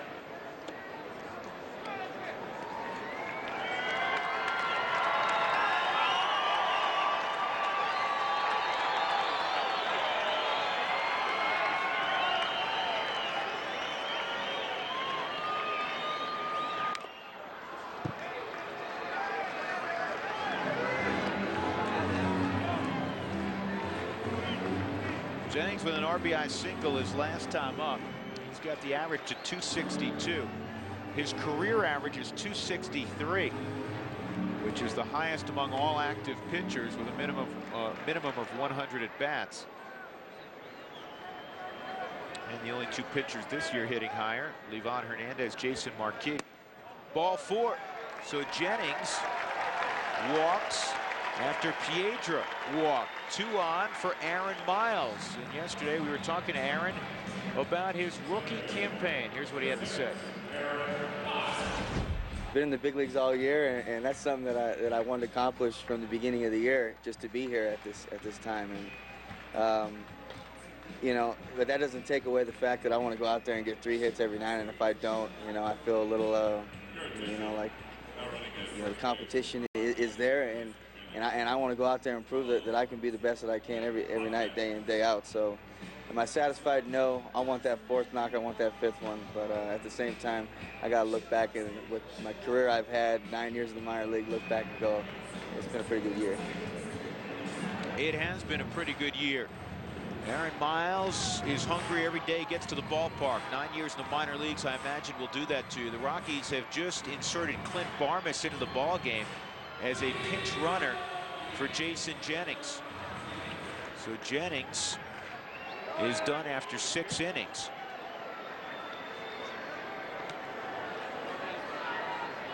Let's see if Miles is bunting. He started to square and then he brought it back. Pitch was out of the strike zone, ball 1. Antonio Osuna is throwing down in the San Diego bullpen.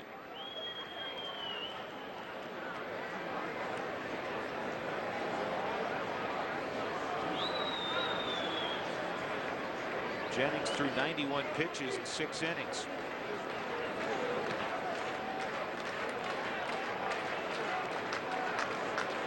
Yeah, again, I had that feeling when he came out of the ball game. We showed he and Klosser talking in the dugout, and then Clint Hurdle tapped him in the chest. And right after that, Facero was up down in the bullpen. So Facero up going in the bullpen, Clint saving the bench, letting Jennings swing away in a sacrifice situation.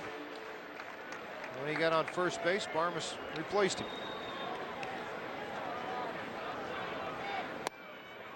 And Miles takes a strike. It's 1-1.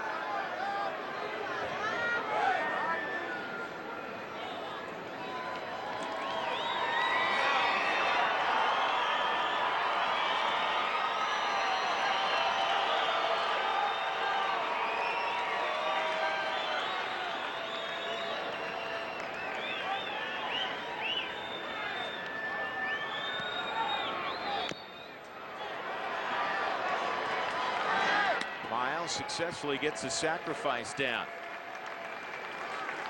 1 out, Clayton, and then Helton to try to extend Colorado's lead.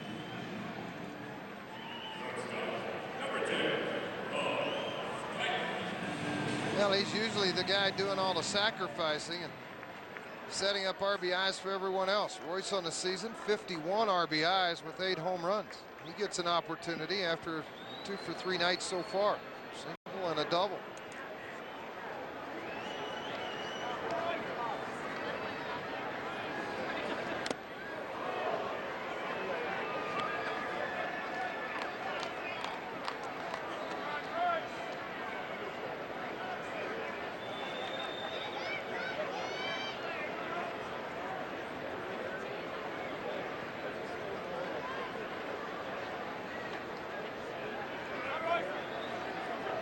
Infield halfway for San Diego. Ground ball off the glove of Watkins. That's going to cost him.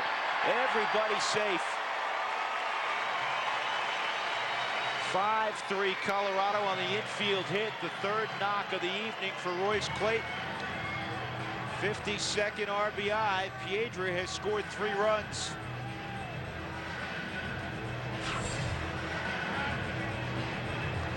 Sinker in on the hands after a slider away. He just appeared to think that ball was going to stay in the glove. Follow it, track it inside the glove. Loretta made the move up the middle. See him come get the baseball. Now he's got to redirect and go back and get it after it being deflected. Not in time to get Piedra or Clayton at first. 5-3 Rockies.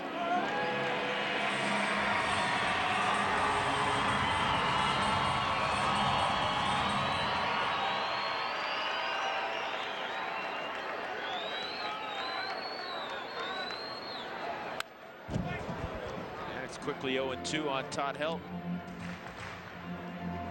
Helton aboard on an error.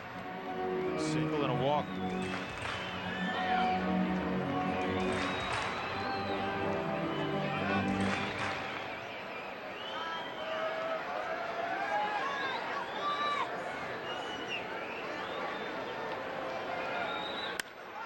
Down the left field line, on the chalk. Here comes Barnes to the plate. Clayton around third. He's coming home. A two-run double for Todd Helton. He's got a 3 RBI evening.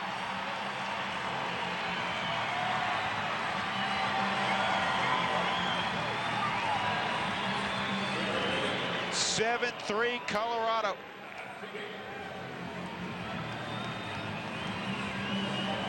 And Bruce Bochy's going to come out and make a switch after the double by Helton on a fastball up.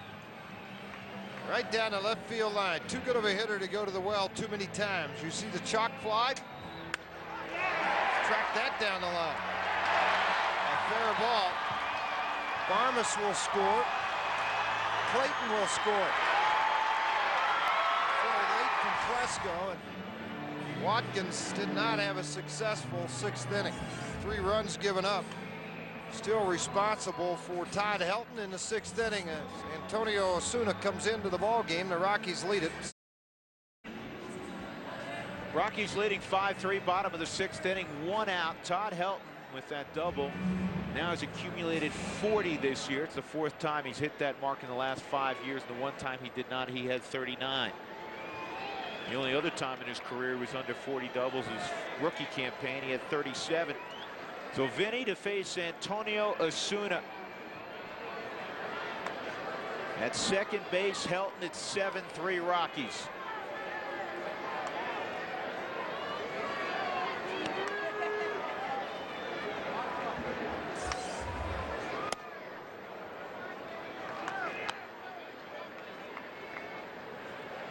Vinny in his career 3 for 13 with a home run against Antonio Osuna.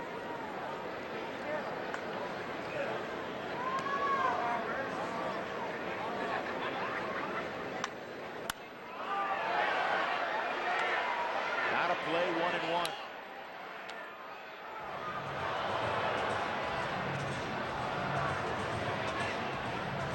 Jennings out of the ball game. Chance for Jason to win his 12th tonight.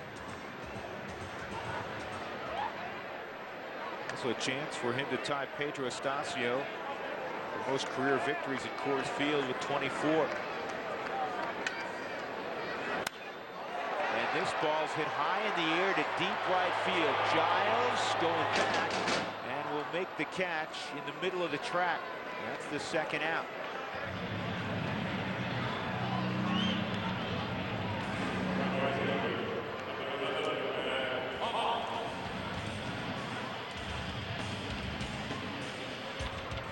Hoppe sacrifice fly his last time up, 0 for 2.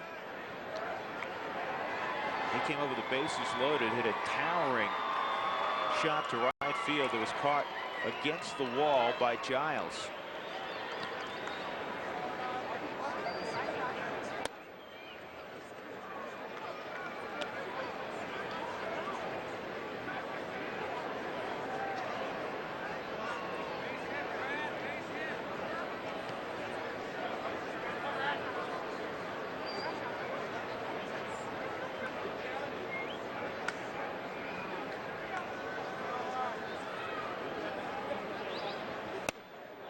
Didn't get the fastball at 92, 1-1.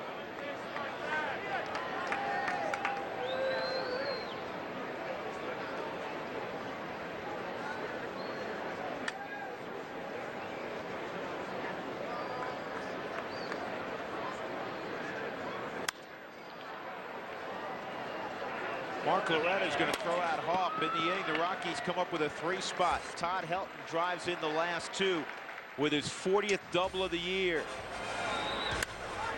Mark Sweeney likes to call this Wimbledon. Just on the chalk of the grass. 7 Monday at noon Eastern, 9 on the West Coast on Fox. George Piedra has moved from center field to right field. Chu Freeman has joined the party. He's in center field, and Jeff Facero, who pitched a couple of very strong innings 2 nights ago, has the baseball here in the top of the 7th with the Rockies +4 on the scoreboard, and the leadoff man Sean Burrows up there for the Padres. Slider for a strike.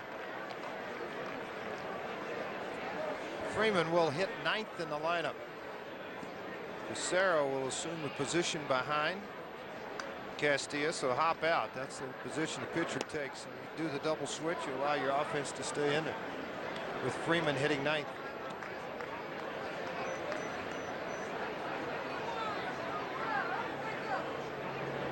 Six innings, 7 hits, 3 runs against Jennings. He walked a couple, struck out a couple. Good pitch down by Facero. 1-2 on Sean Burrows.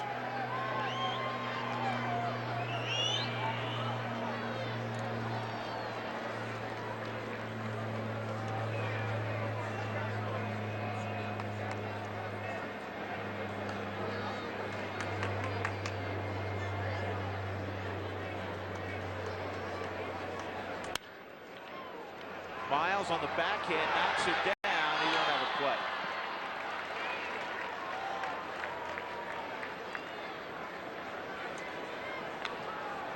So Burrows aboard, 2nd time tonight. He walked back in inning number 1.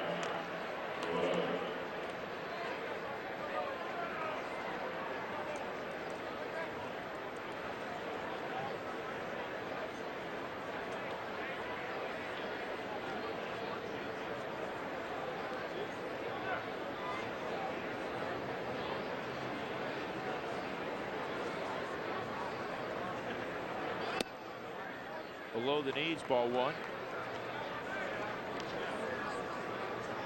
Padres came into this contest 38-29 on the road. They've been better on the road than at home.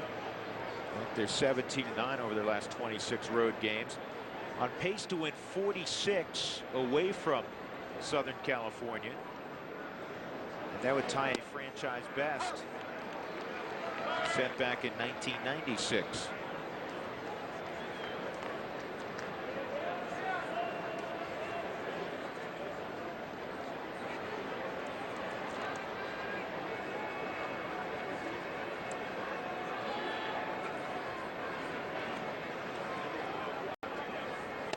Good pitch. Slider in really an unhittable spot. Well, big numbers for Loretta out on the road. A 393 average. That's the best in the National League. Ichiro 391. Excuse me, 399 in the American League.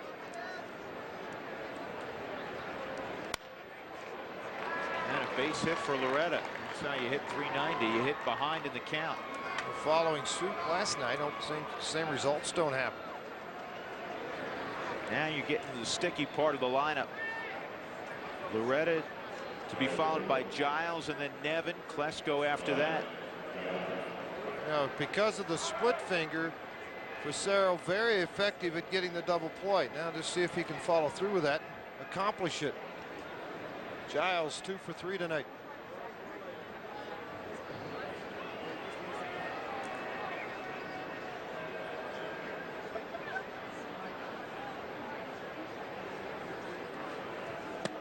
On the inside corner.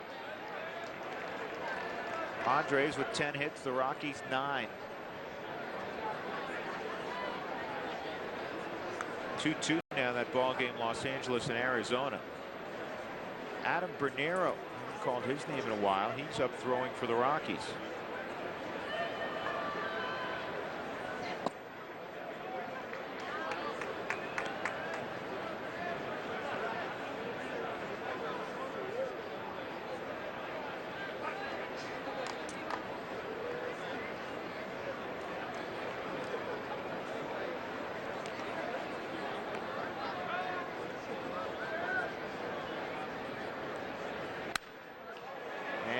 This is a fair ball. Burrows is going to come home to make it 7-4. Loretta gets a stop sign. Giles has doubled. Nobody out. Second and third for San Diego. 3 straight hits against Jeff Fassero. Well, let's go back and take you through the at-bat with Giles versus Fassero. Try to throw that cutter. He does for strike 1. And the hard slider misses down and away. Again, that slider hung in the middle of the zone just fair and foul inside the right field foul line. That pitch by pitch brought to you by Quest.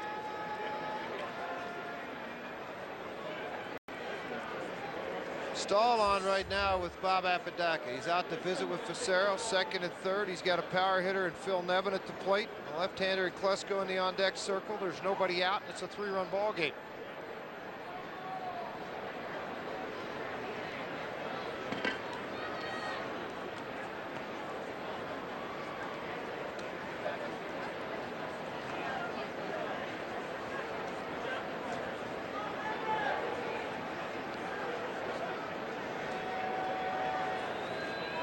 Nevin, a couple of fly balls and a punch out tonight. At third base is Loretta.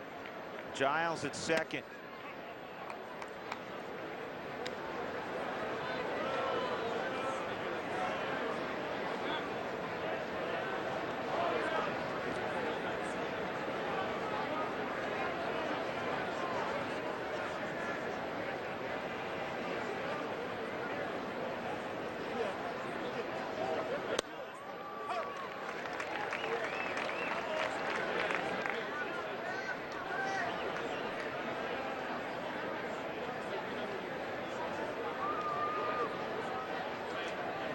Outfield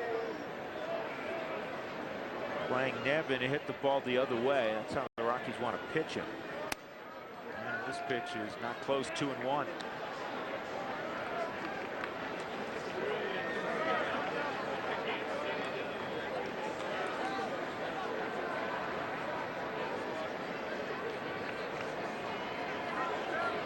Now, right now, defensively, you're set up. Just try to get the double play. You still got a 3-run lead. Give up the run at third. Oh, it's second and third. I'm sorry, second and third. Excuse me. Stay back, though. The infield not in to cut it off. With a 3-run lead, you're looking for outs right now.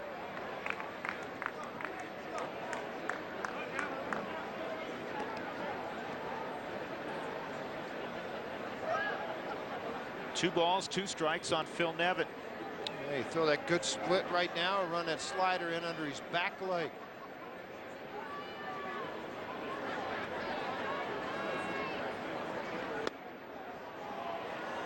That just missed. Pretty good pitch. Like a cutter. 3 balls, 2 strikes. Now, Jeff Fassero's 41 was drafted. His battery mate J.D. Klosser was 4. Dreaming of the big leagues, I'm sure.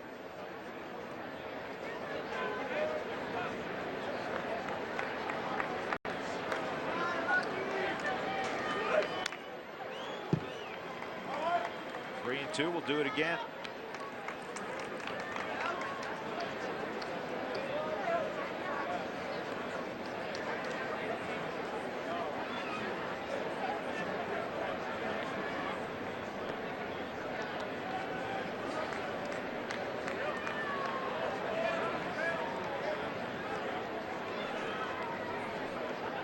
Fassero very deliberate. Trying to make a pitch to get rid of Nevin. Klesko's on deck. And this is fouled off. Klosser's going to give a look. No chance, though.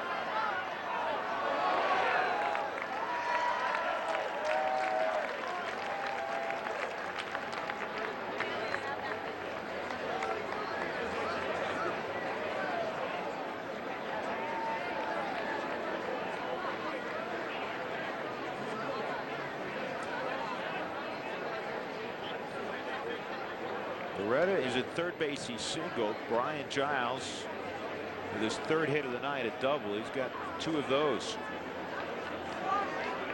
3-2 on Nevin. And that's fouled off.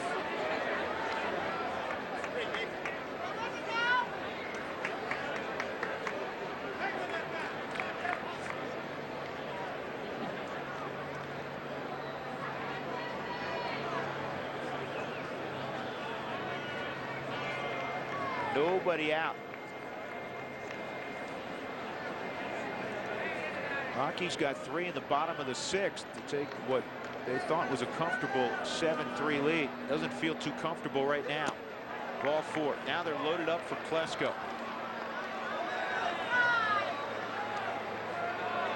I would think Hurdle will allow Facero to face Klesko because it's left on left. And Pinero, the righty's warming up in the bullpen. But after Klesko comes Khalil Green, Xavier Nady, Ramon Hernandez, 3 right-handed bats.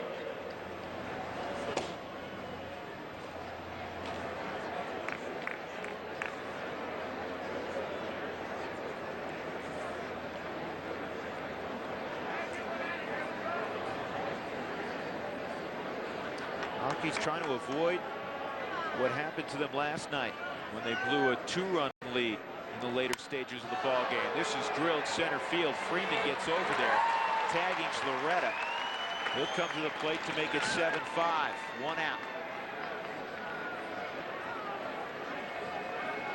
Klesko hit it on the button, but he hit it right at Freeman. Now Clint will come out, and he'll go get Jeff Facero.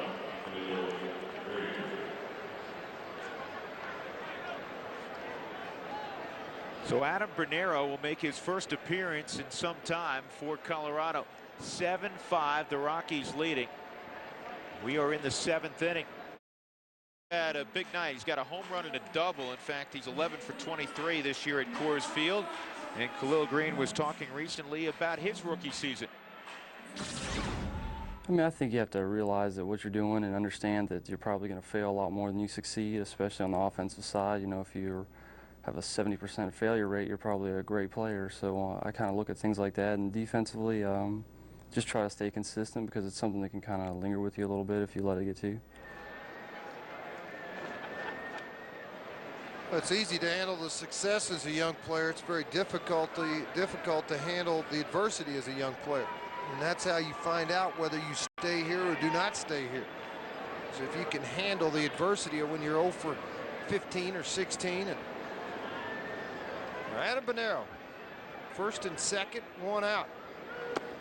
Outstanding changeup. He uses 2, a split and a circle change.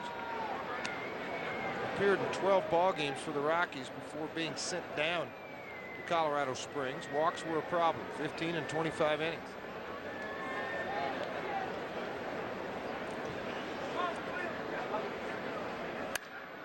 Green hits it straight away and deep. Freeman turns his back, still going back. It's over his head.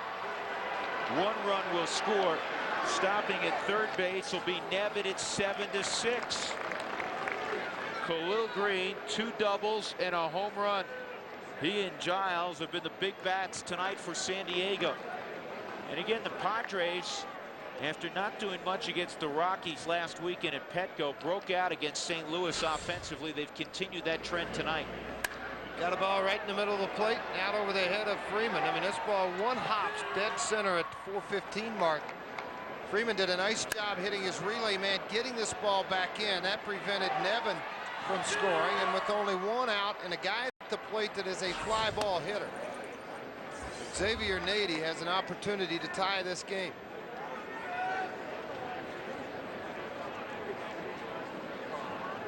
Green with 60 RBIs now. Klesko with 57.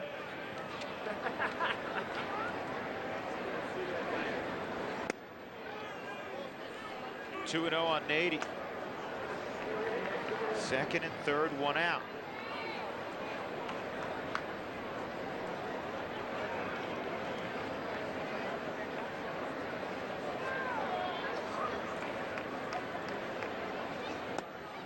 It's amazing how things change. Bruce Bochy now has Scott Linebrink up. Linebrink's their 7th inning guy when they're on the plus side. Bochy about 10 minutes ago was looking at a 4-run deficit.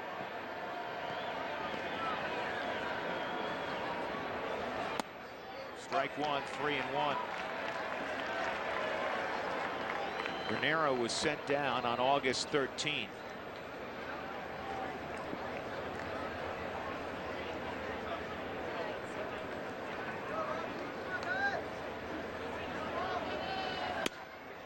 Ball 4. And the bases are loaded again. This time for Ramon Hernandez, who has driven in 2 runs, 2 for 2 and a sac fly.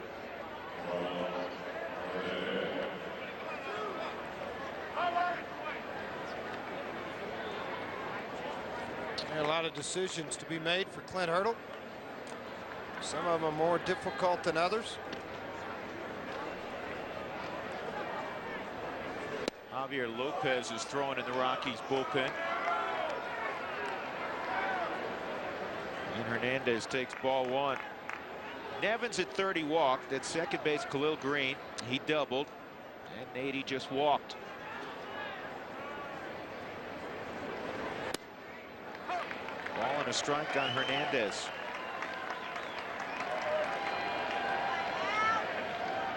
Hernandez, 21 home runs, 78 driven in last year.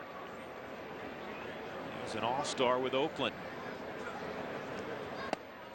Here's the changeup inside. 2 balls and a strike.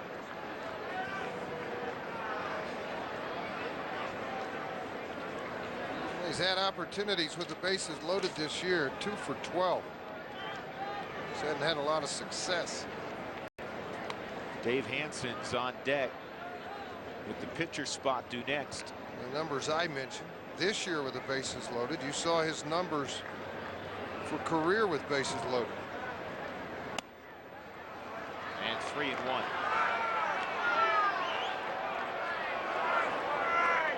Now Bernero, George, to be honest, another one of those guys. Talked a lot about the positional players Rockies trying to evaluate here in the final month. They're trying to evaluate where Bernero fits in the picture in the future, or if he does in their minds. Freeman will get there, and the tying run is going to cross and Phil Nevin. Also tagging and moving to third is Khalil Green. 4 runs in the inning for San Diego, and it's 7 up. Not the kind of 7 up the Rockies were looking for. Not at all. Well, they'll go to their bench again for a pinch hitter.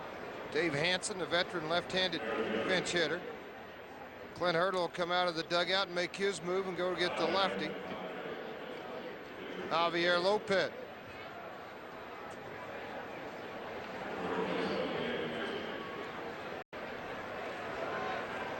Seven apiece. We step aside yet again. Javier Lopez comes into the ball game. 56th time he has been called upon this year. Well, he's pitched well in his last 8 ball games. 7 innings, just 1 earned run. He's out a 129 earned run average. Here he'll get a chance with Hansen, who's asked to come out. He'll be done. He'll go back to the dugout. Rich Aurelio hit. And Rich Aurelio.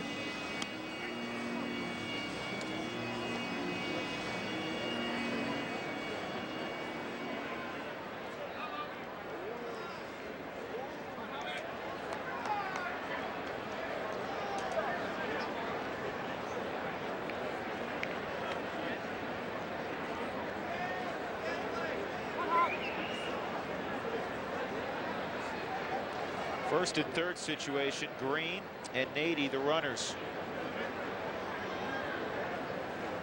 In the bottom of the 7th, it'll be Holiday, Klosser, and Piedra for the Rockies. They may have to stretch again. They bring the cage out, take BP again. George, they haven't hit in about 45 minutes. It's been a long inning. He walks part of that, the base hits the other part of it.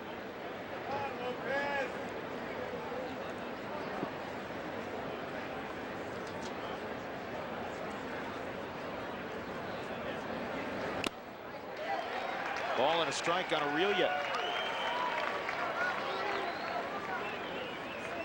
After a disastrous time in Seattle, Aurelia comes down to San Diego, and he's done a nice job. Acquired on July 19th for the proverbial player to be named later.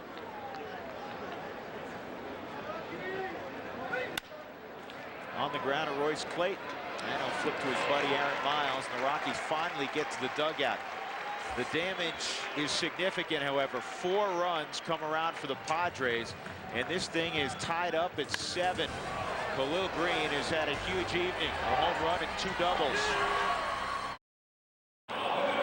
7-7 as we go to the bottom of the 7th inning. Rockies trying to strike back at the Padres. 3 runs for the Rockies, bottom of the 6th, 4 in the top of the 7th for San Diego, and they hand the baseball to Scott Linebrink, who has been marvelous this year. Pretty special, Andy. 193 earned run average, 76 strikeouts, and 74 2/3 innings. Bochy got his ball club to this point of where he likes to use Linebrink in the 7th, Otska in the 8th, and Hoffman with the lead in the 9th. The Rockies have their work cut out for them against these 3.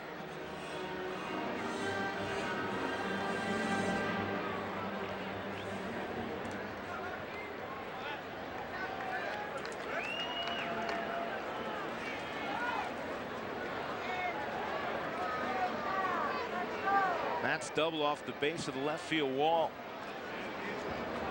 Linebrink with a slider for strike 1.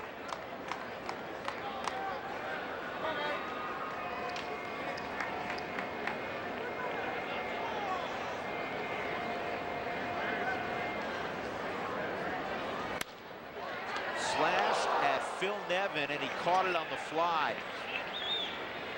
Every time Nevin goes down, I think Bruce Bochy and Kevin Towers hold their breath. Yeah, absolutely they do.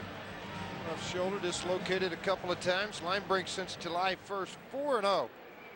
1.44 earned run average in 28 games. That covers 31 1/3 innings, 36 strikeouts. He's walked just 5. Bochy trying to make all the right moves. Keep Nevin healthy and Linebrink in the ball game. J.D. Klotzer 0 for 3. 21,435 in the house.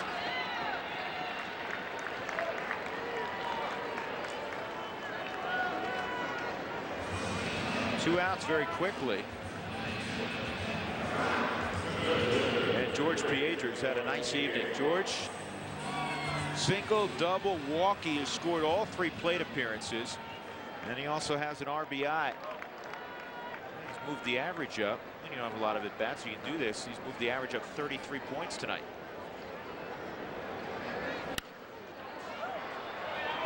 Well, the Mets beat Florida tonight 4-0. Houston split with Pittsburgh. Don't ask me who won the second game, Drew. Milwaukee, Cincinnati 7-2. That's meaningless. Philadelphia winner 8-4. They were 6 back. LA, Arizona 3-2 in the 5th. LA's leading that. That split. Pittsburgh won the second game 3-1. They lost the nightcap 9-2.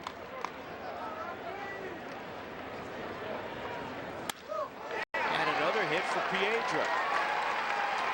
Let's take a look at the wild card. We've updated it as far as we can. Obviously, this game is far from being over. The Astros with the split, they have a half-game lead on the Giants. Cubs are a game back. Marlins have gotten themselves back in it. And I know purists said wild card. They stuck their tongue out at that. I think it's been wonderful for baseball. Absolutely. There was only one man that voted against it when it was brought up. You got a puzzled look on your face. I thought it was 2. It's President George Bush, owner of the Texas Rangers. Yeah, it's 1. You're right. It was the only one that voted against it. I knew George Bush had voted against it. I thought it was 2. It was just George Bush, huh? Yep, just 1. By the way, the Yankees pulled a doubleheader off today over Tampa 9-1, 10-5. Boston trails Seattle 3-0 in the 5th. Huge for the Yankees. Game-and-a-half swing. Freeman drives it to left field and deep. Klesko will field it off the wall. Piedra to third. He'll stop there.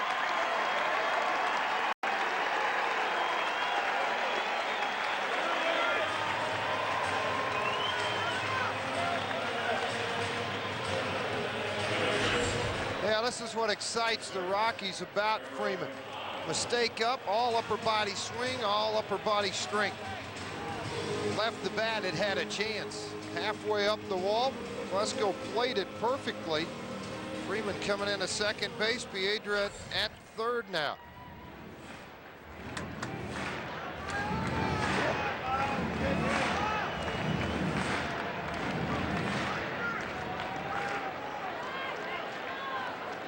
Miles a chance to get the Rockies back on top. 2 outs in the 7th.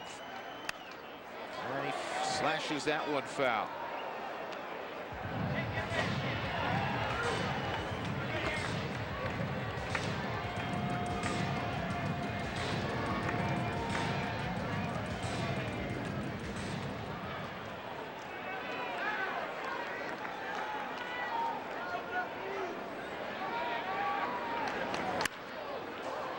Once again, a foul ball, 0-2.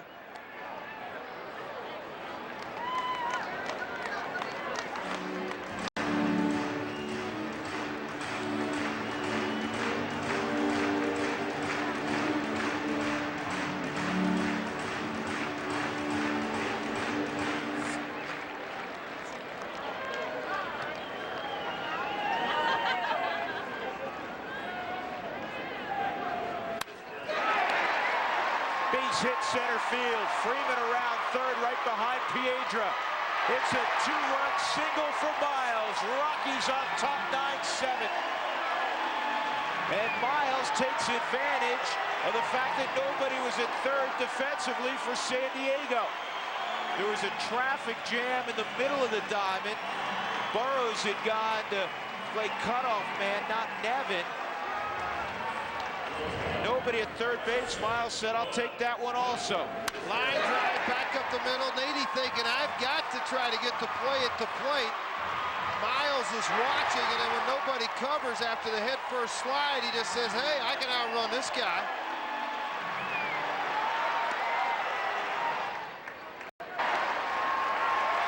Piedra's coming in. Freeman right behind him.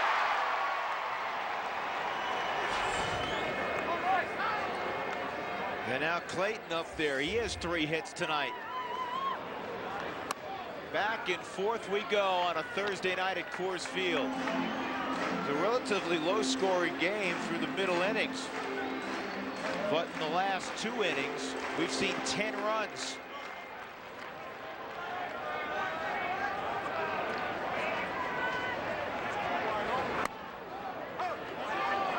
Ramon Hernandez an error for allowing Miles to get to third base. How can you give him an error if nobody's covering? Who's he going to throw it to? Ghost Man? I was trying to figure that out myself. You can't give him an error. I don't know why. There's nobody at third to catch the baseball. How in the world can you give the guy an error? I don't know. I'm just reporting what's been handed to me. I have no idea.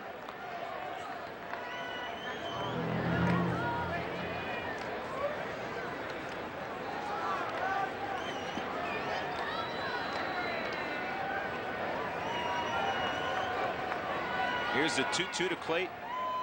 Ball 3.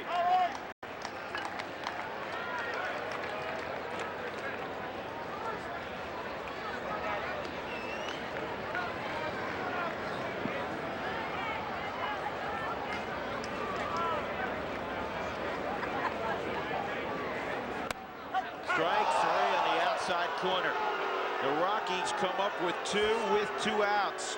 Aaron Miles drives in Piedra and Freeman. And Colorado on top, 9-7.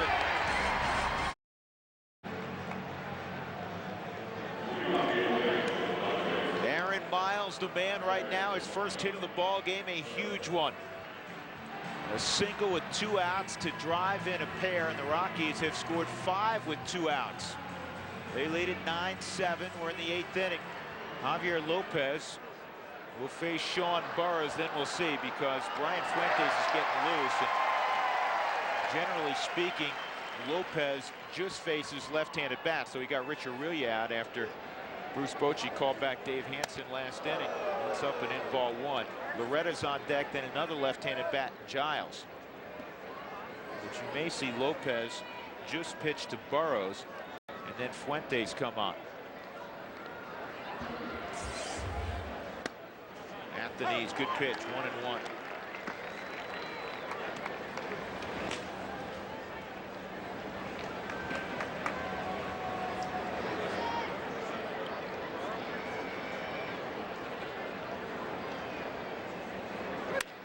Back up the middle, base hit. Let's go back for a moment and pick up that error on Ramon Hernandez. George, the only they give him an error, and you're going to watch here. He dropped the ball, but there's still nobody there to throw it to. Here's my question. All right, hold on, just stop it. Hold it. Hold it. Here's your shortstop, right, Khalil Green? Who was back over here, Loretta and Nevin? Where in the world is? Where was Burrows? Was that Burrows out? That in the was middle Burrows of the in the mid. Normally, your first baseman's cutting off right and center. So this is Burrows right here, your third baseman. Nevin must have stayed on the back.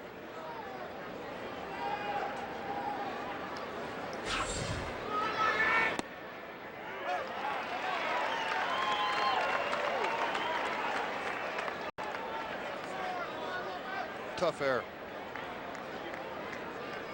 Real tough. 0-2 on Mark Loretta.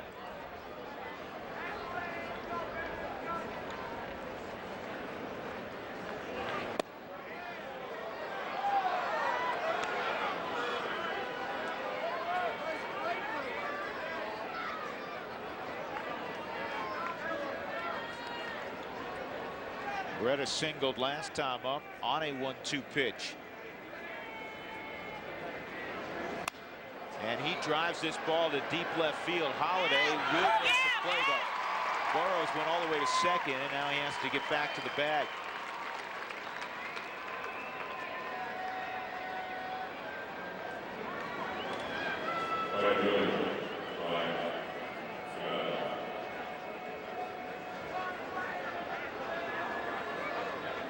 It's interesting.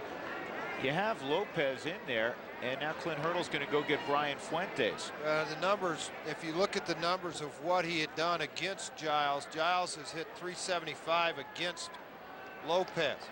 So I think that's why he's making the transition here and taking Lopez out of the ball game and go back and get Fuentes, because Fuentes and Giles 1 for 10 against Fuentes. So that's the reason for this move.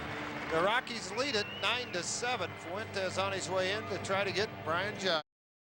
9-7. Burrows on first base and 1 out. Clint Hurdle went to the lefty Brian Fuentes versus leaving Javier Lopez in the ball game. Well, there's a reason for that. Giles 3 for 8 versus Lopez against Fuentes 1 for 10. I just hope it all works out to your favor with a 2-run lead. 35 ball games. Earned run average at 450. Still didn't walk many. 38 strikeouts in 34 innings.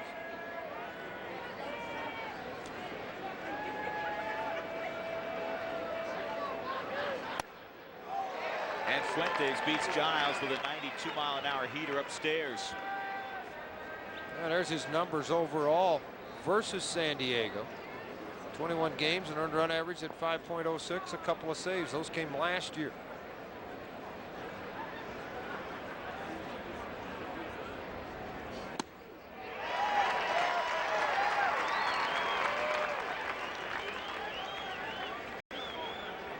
Well, because of the angle of his release point right now, Giles just spinning off the ball a little bit, seeing the fastball, but just swinging through it.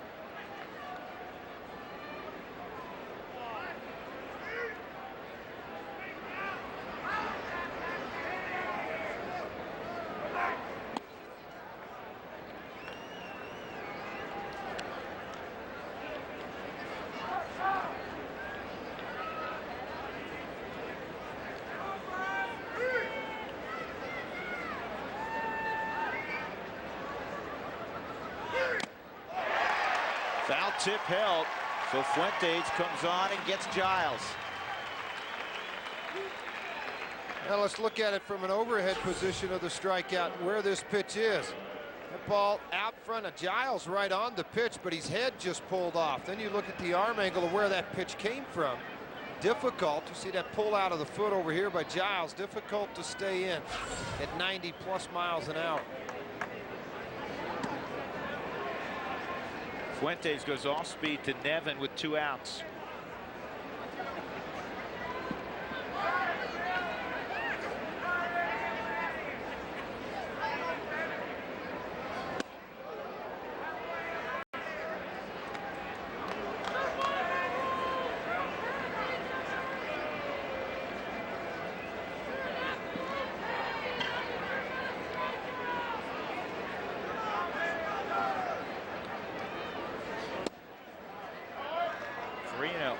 not a bad thing that if you even walk Nevin.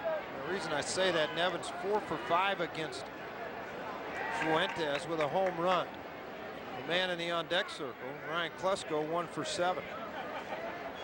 And it's left on left. Ball 4.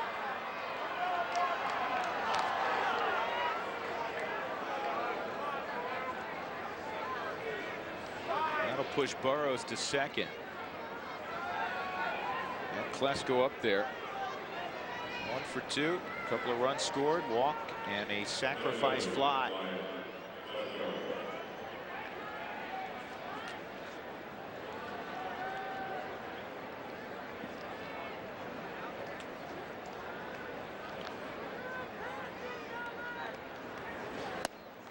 Big swing and a miss. Yeah, 94 miles an hour with the heater. The ball rode up into the strike zone and cut away from Klesko.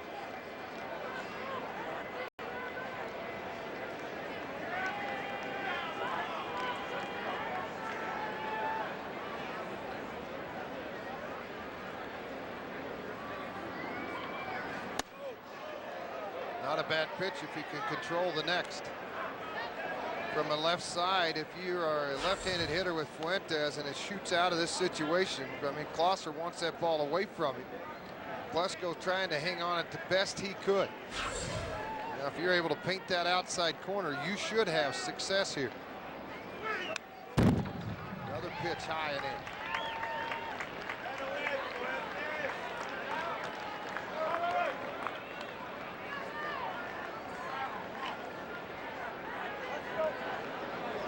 They'll make the pitch here.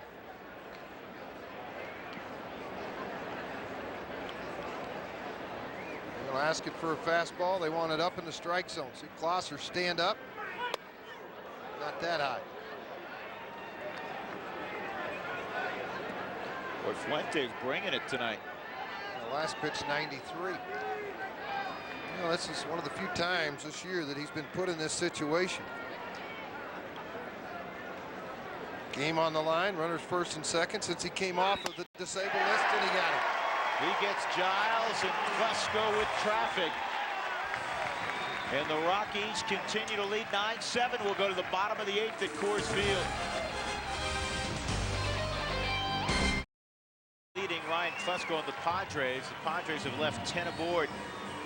Bottom of the 8th inning, Helton to lead it off. Castilla is next.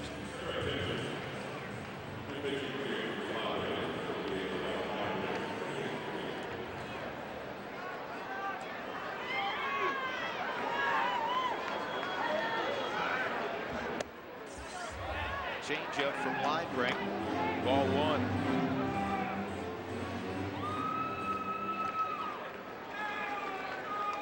Second inning of work for Scott Linebrink.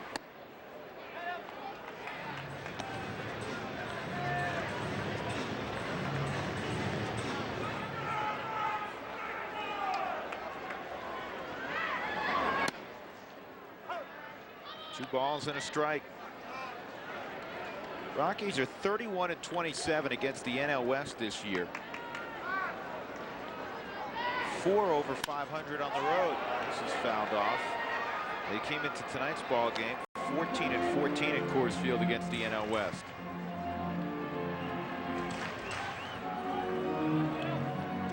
And overall on the season at home, the Rockies 32-36.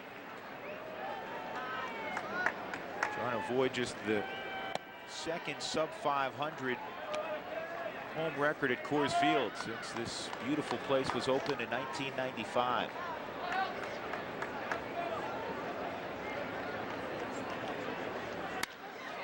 Helton sharply hit, but at Loretta, 1 out.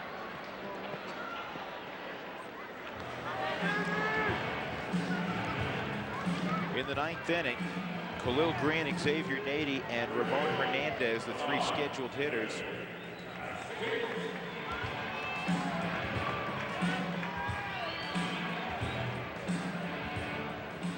Well, Vinny's always feasted on Padres pitching. 32 career home runs in just 115 games against the Padres.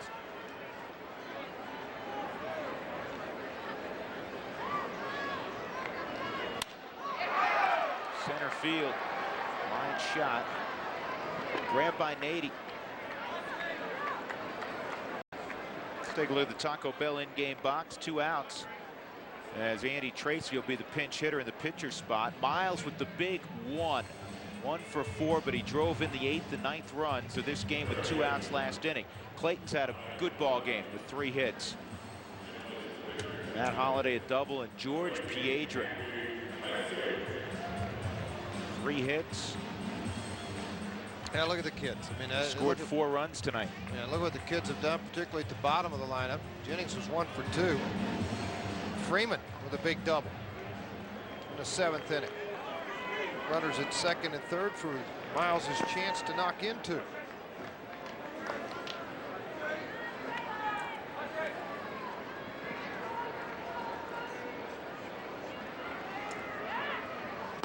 Change up. Tracy goes out front. Yeah, more and more pitchers are doing that to pinch hitters. Pinch hitters thinking, all right, guy's going to get ahead of me with a fastball. I'm going to look heat and just unload on it. First pitch. And we counter that by giving them the very good changeup at 80 miles an hour and down and away out of the strike zone. There it was again. Sold by the delivery of Linebrink. Where did he learn that? Trevor Hoffman doubling up on it. Imagine that. Pretty good guy to learn from.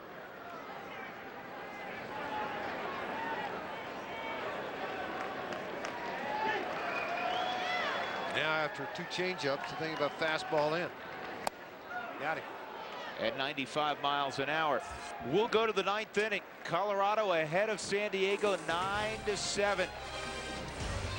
Sean Chacon will try to close it out. Green. 9-7 Colorado. Shaq looking for save number 34. But first, we check in with Tim Ring, a couple blocks away. Tim, what's cooking? All right, Jude, let me tell you a story about a man named Jeb.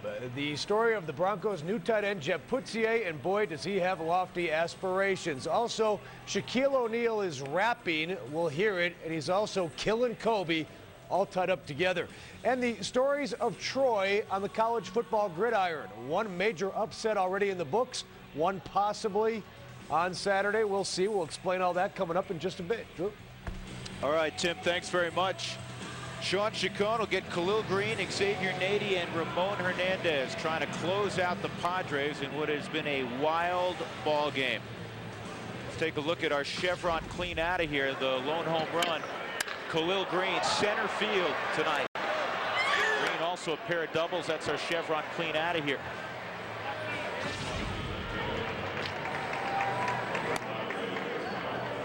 Well, it's never easy when you're the closer, and it won't be easy tonight.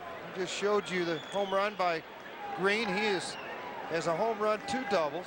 Nady with a single and walked in the ball game. Hernandez with 2 hits. And overall, Chacon has turned it up. 33 of 41 in save opportunities. Lately, he's been pretty special. 9 straight saves for Chacon, 20 of 22. And of late, even though he's continued to deal with some traffic, George, he has gotten ahead more frequently than he was certainly a month and a half ago. No question. He's relied too on the curveball more probably as a strikeout pitch than he has the fastball.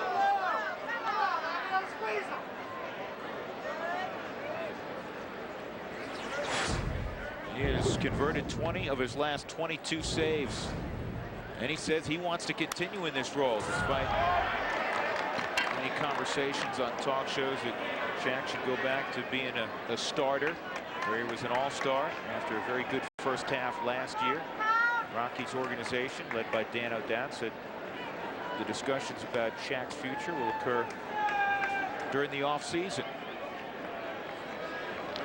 Here's the 1-2.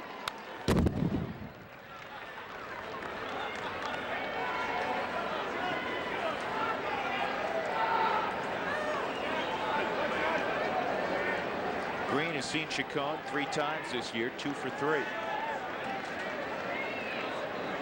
Getting that first guy is huge.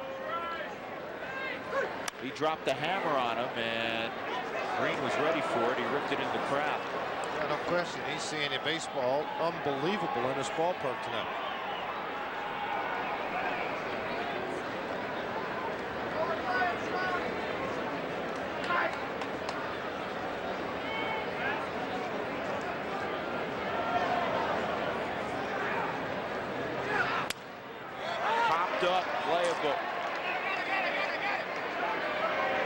Vinny has the first out.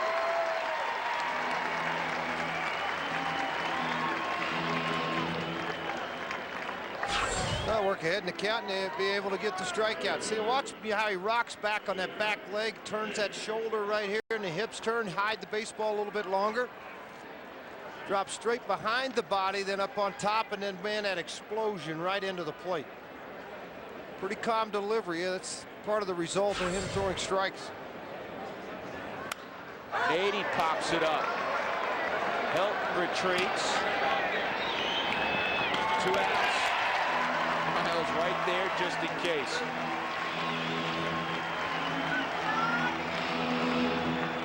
It's that riding fastball above the hands. 2 gone, and Ramon Hernandez steps in.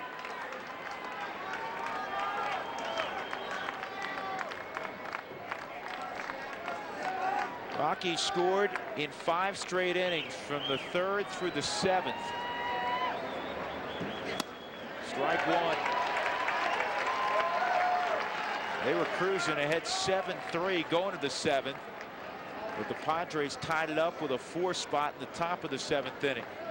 But Aaron Miles drove in 2 in the bottom of the 7th with 2 outs, and that's where we stand right now as Chacon is looking for his 27th out. Aaron Miles, our Gatorade player of the game, with that big 2-run single. And an honorable mention to George Piedra. Best game in the big leagues tonight. Scored 4 runs, was 3 for 3.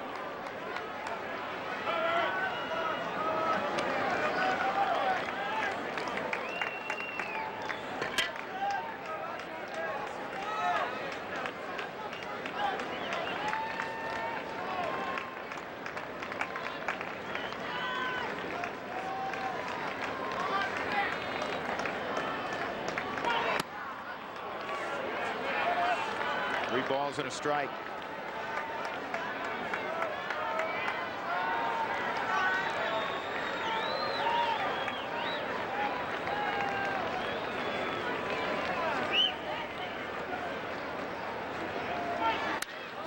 Line drive, and this thing's curving. Man, that thing took off. Freeman misjudged it, and Ramon Hernandez will get a double out of the deal. You talk about a ball that changed direction 3 times. That thing hooked. That ball was hit so hard it knuckled, and it just caused the ball just to trail and chase. Look at this ball hit. See, look where Freeman is, and then watch the ball just turn on him. Get all the way to the wall. One more look at it. I mean, this ball smoked. So, watch Freeman in your background. 2 steps in, comes this way, now has to retract and head back this way. Fick will pinch hit now. Yeah, remember him, very productive with the Detroit Tigers, last year with the Atlanta Braves. Started the year with Tampa.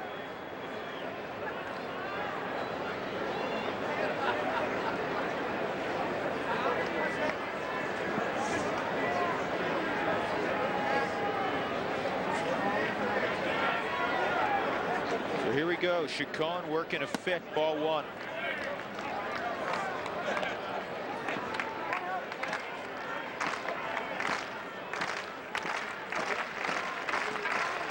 Career numbers for Robert Fick. 80 RBIs 2 years ago with Atlanta. And a curveball on the 1-0 pitch is low, 2-0. Sean Burrows is on deck. Shaq trying to compose himself.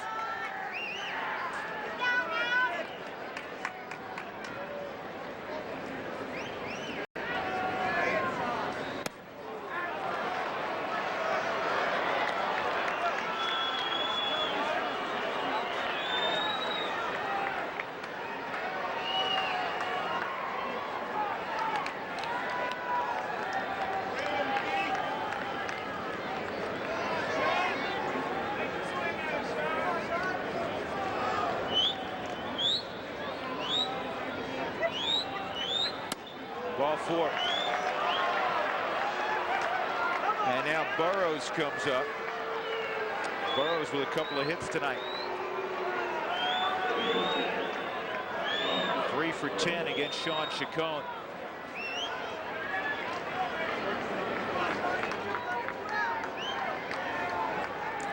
Now Shaq got the first two easily.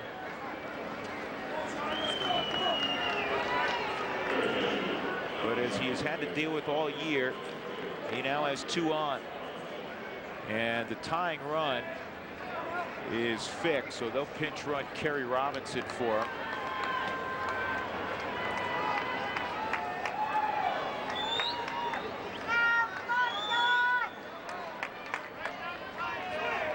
Strike 1 on Burrows.